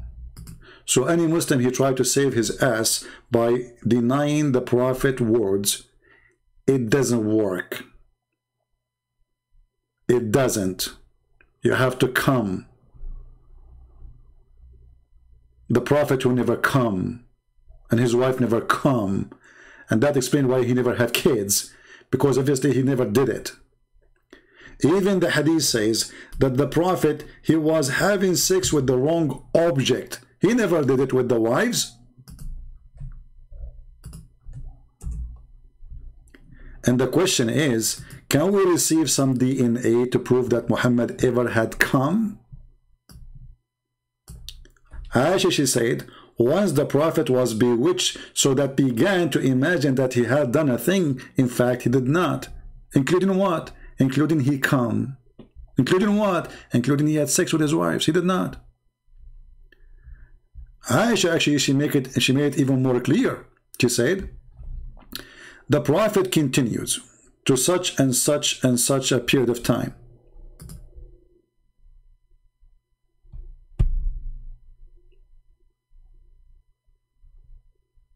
To do what? He imagined that he had come and he had sex. In fact, he did not.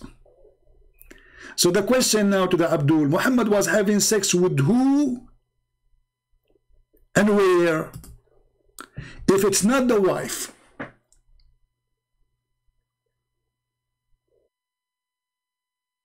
the wife she's saying, or the wife they say, he did not come to us.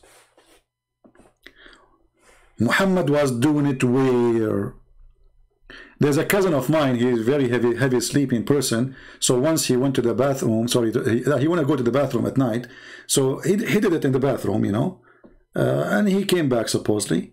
And then when he lay down in the bed, he asked his wife, he said, honey, when we open the bathroom door, does the light come on by itself? His wife, she said, no, honey, that is the refrigerator. Do you think your prophet was having sex with the refrigerator? He thought it is his wife, like my cousin, who went to the bathroom, but in fact he opened the door of the refrigerator.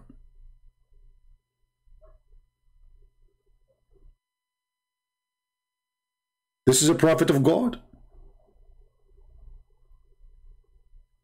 He opened the door of the bathroom, the light turned on.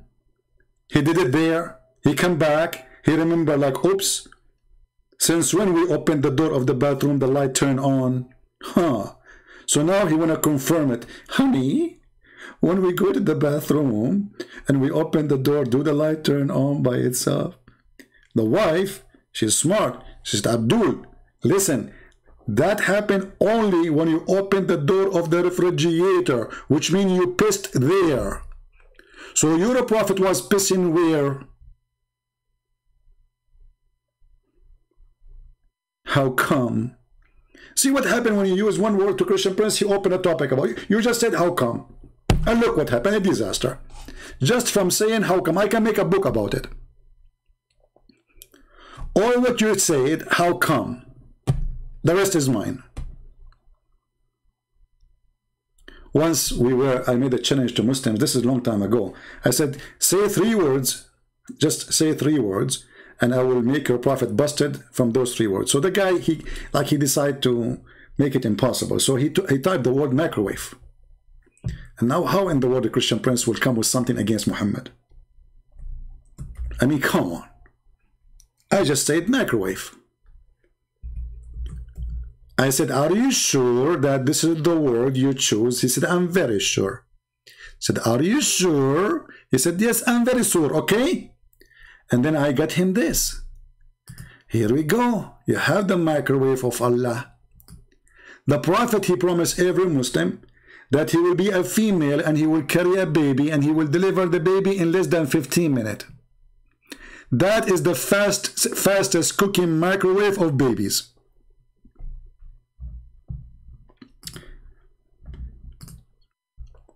Abu saying, why your mind always speak about dirty stuff?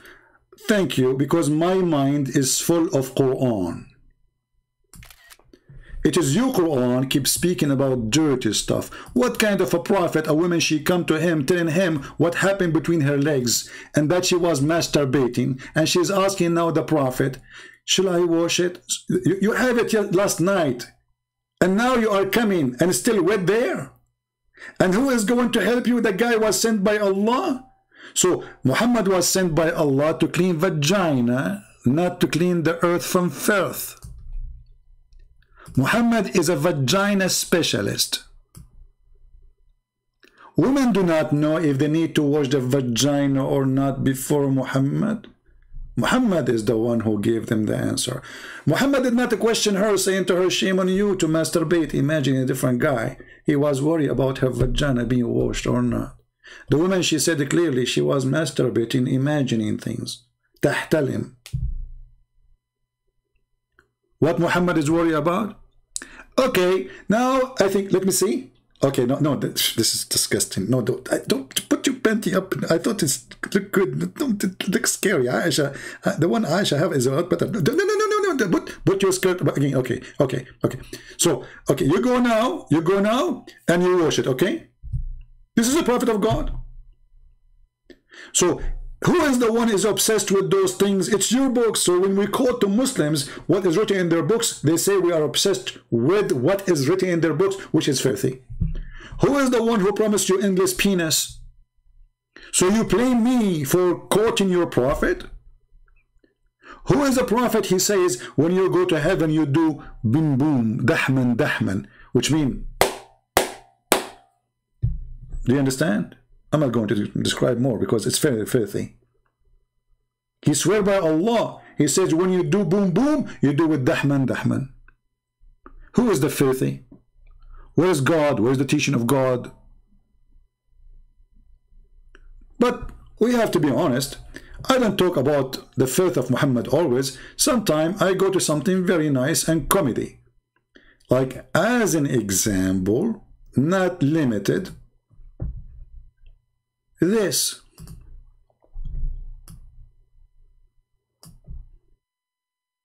Brother? And I was half in the shade and half in the sun. So my teacher told me that I shouldn't do that.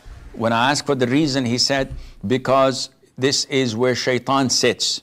So he's asking me, can you elaborate? Yeah, I can easily elaborate. This is what the Prophet told us, alayhi salatu wasalam. There are so many things, Yahya. What the heck? So the Prophet is not only specialist in vagina, he's a specialist in not to sit half in the sun and half in the shade. Do you see how deep this religion is? This guy Muhammad is so good. Sitting once and I was half in the shade and half in the sun. So my teacher told me that I shouldn't do that. When I asked for the reason, the Abdul, he's saying, it says clapping in our doctrine. Abdul, I did not say clapping, you stupid idiot. I was showing you, I was making the sound of dahman dahman, you idiot. So the guy, he thought we are talking about clapping. I mean, do you see the stupidity? We are talking about effing. Do you Muslim F by using clapping? Do you F by using two hands and you clap? So this is what you got from the sound I made, clapping? Turtle. Who's talking about clapping? Your prophet, when he said dahman, he's speaking about how you will F violently. And he made a sound. The guy, he thought we are talking about clapping the hands. I mean, what's wrong with those people? This is what you got from what I say to you. So your prophet saying when you F a woman, you clap. Genius. What they feed them? How they grow them? What kind of light they see? Oh, the light which came from the vagina of Muhammad's mother when she gave birth to him. It reached all the way the palaces of Damascus. Even historian, by the way, they wrote about it. A light, strong light came from Mecca. The funny, nobody saw the light coming from the vagina of Muhammad's mother in Mecca, but they saw it in Damascus. Stupid cult. But brother, they're important now. Please, let us not to sit half in the shade, half in the sun, because this is dangerous. It's proven, by the way. I was sitting once and I was half in the shade and half in the sun. So my teacher told me that I shouldn't do that. When I asked for the reason, he said, because this is where shaitan sits.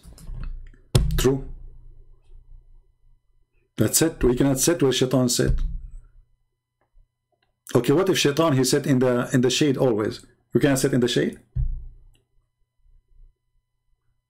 What if shaitan, he sat in the sun? We can't go in the sun? I mean, what does have to do with what I have to do with shaitan? If shaitan, he sat there, what's my business? This is the stupidity of this cult. So guys, as you see, our Skype is open and we are out of Abdul for today.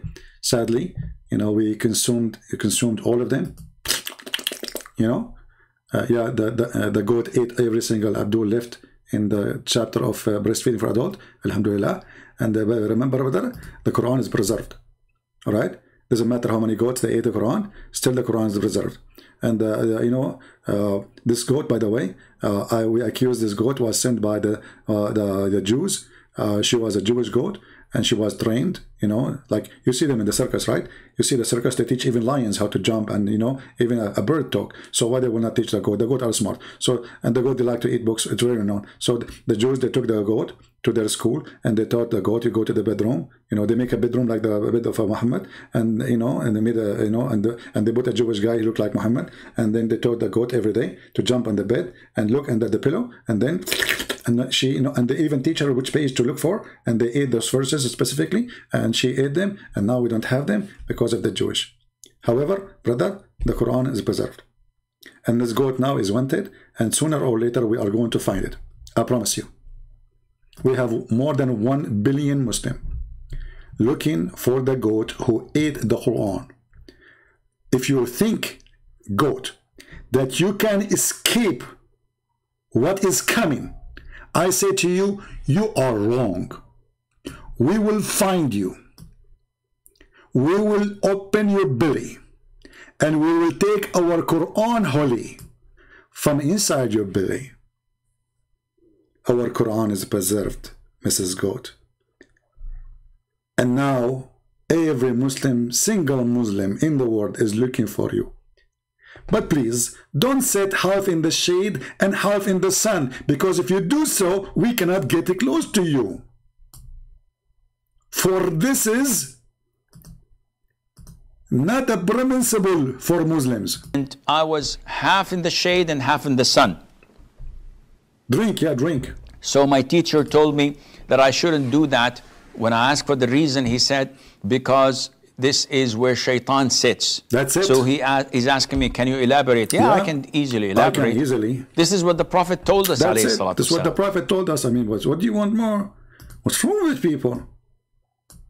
I mean, do you want more convincing explanation? The Prophet says so, that's it. The Prophet says so, it means the poo-poo is big. And who can argue with this poo-poo? When we wake up, we sniff water up our nostrils 3 times and blow it out.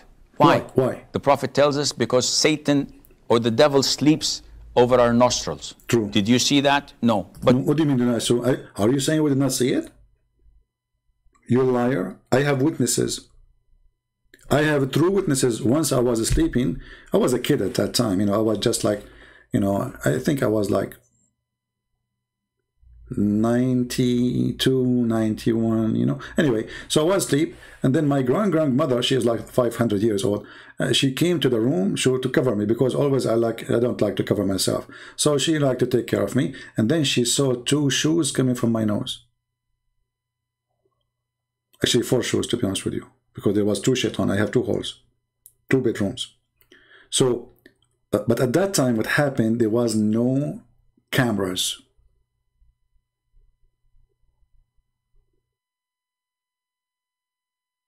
And this is why we have a lack of evidence. But do we have witnesses? I have my grandmother.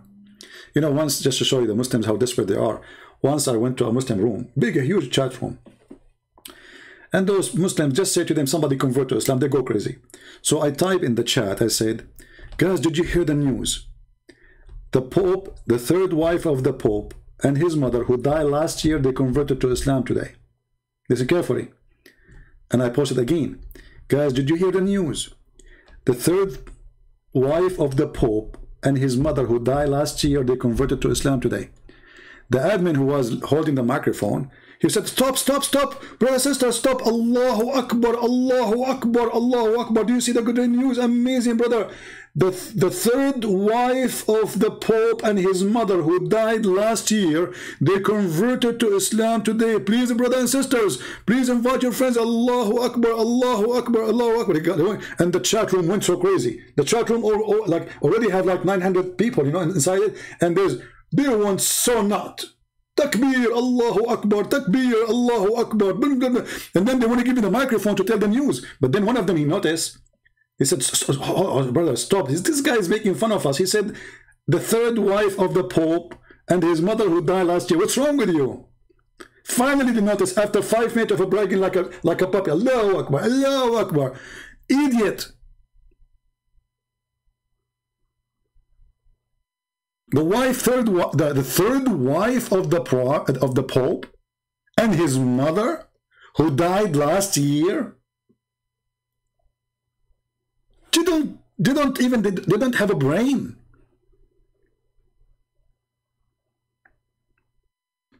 Once went to a Muslim chat room, and everybody was snoring. The second they see my name, they go crazy. Christian Prince is here, and suddenly the name started growing. Christian Prince, we got you busted. We have recording of you. Okay, hold on, let me play it for you. We know how you make people leave Islam. And he played my voice saying, "Give me one Muslim, I give you 5 hamburgers." I was joking, you know, because we were desperate to debate a Muslim. "Give me one Muslim, I give you 5 hamburgers." So he played that. He said, "Christian Prince, come and answer. Now we know how you convert people out of Islam. You are giving them 5 hamburgers. Come, you coward. Come, we exposed you. We are going to post this everywhere." So I took the microphone and I said, "Oh, okay, well, yeah, that's true. This is my voice. I confess. But are you saying to me that you Muslim, you exchange your God for the sake of 5 hamburger?" And the Muslim, they got so upset. And then the guy, he said to him, "Stupid you, he even beat us in our chat room. You give him the microphone. Don't you know you should never let him talk? This guy, the second he hold the microphone, we cannot stop him." This is what they said to me. You got me busted. You Muslim, you exchange your God for 5 hamburgers. And you should see how excited he was. Like they recorded my voice saying, "Give me one Muslim, I give you 5 hamburgers." So the Muslim, they start thinking, and the turtle is working now. Ha! This is why each time Christian Prince, he go live on air, some Muslims leave Islam. Aha! It was the hamburger. And you know what?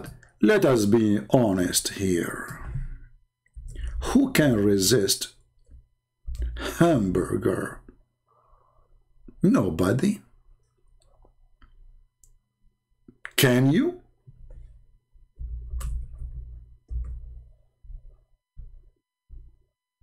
$5 hamburger? You know, Abdul, if I gave every Muslim 5 hamburger to leave Islam, I would be bankrupt. Long time ago. I would be homeless. I don't even go to the restaurant to eat in restaurant. 5 hamburger to leave Islam? Who cares? Stay as a Muslim. I will keep the hamburger for myself. And how cheap this religion is, to the point the followers of Allah, they exchange their God with a hamburger. And by the way, is it like hamburger beef or hamburger pork? And just to be sure. People are now I'm getting hungry. Unbelievable. I don't know what to eat. I should buy some food. I am out of food. All right, guys. I just remember I did not eat since yesterday. So with hamburger, with the blessing of hamburger of Allah, I hope we have a good time together, and we did enjoy it. Don't forget to leave your comment, because the more comment you make, the more we know that you are involved and you are thinking, and you are not a hamburger yourself. You are not a turtle. We don't want turtles. We have enough in this earth. We need people who use their brain. So use your brain. Think, you know, involve in the conversation. Give your opinion. Don't be a turtle. Be a brain of a human being. Use the gift which God, He gave to you. With this, I say, may the Lord bless you all. And until we see you soon again, Christ is Lord. Islam is a fraud. Islam is a scam. And we prove it every day. Thank you.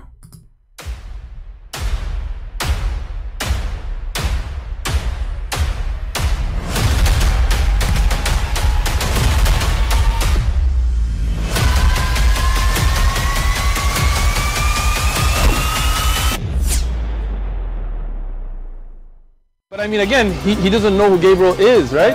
Because he didn't come from an Abrahamic faith. The people of Mecca were pagan. Quran is mentioned, if this book was from other than God, they would have found in it many contradictions. If a book is without contradictions, that has no bearing on whether it comes from God or not. I've had phone books that are inerrant, but I certainly don't think God gave them. That we believe without understanding. Take this wig and flag you, Southam's!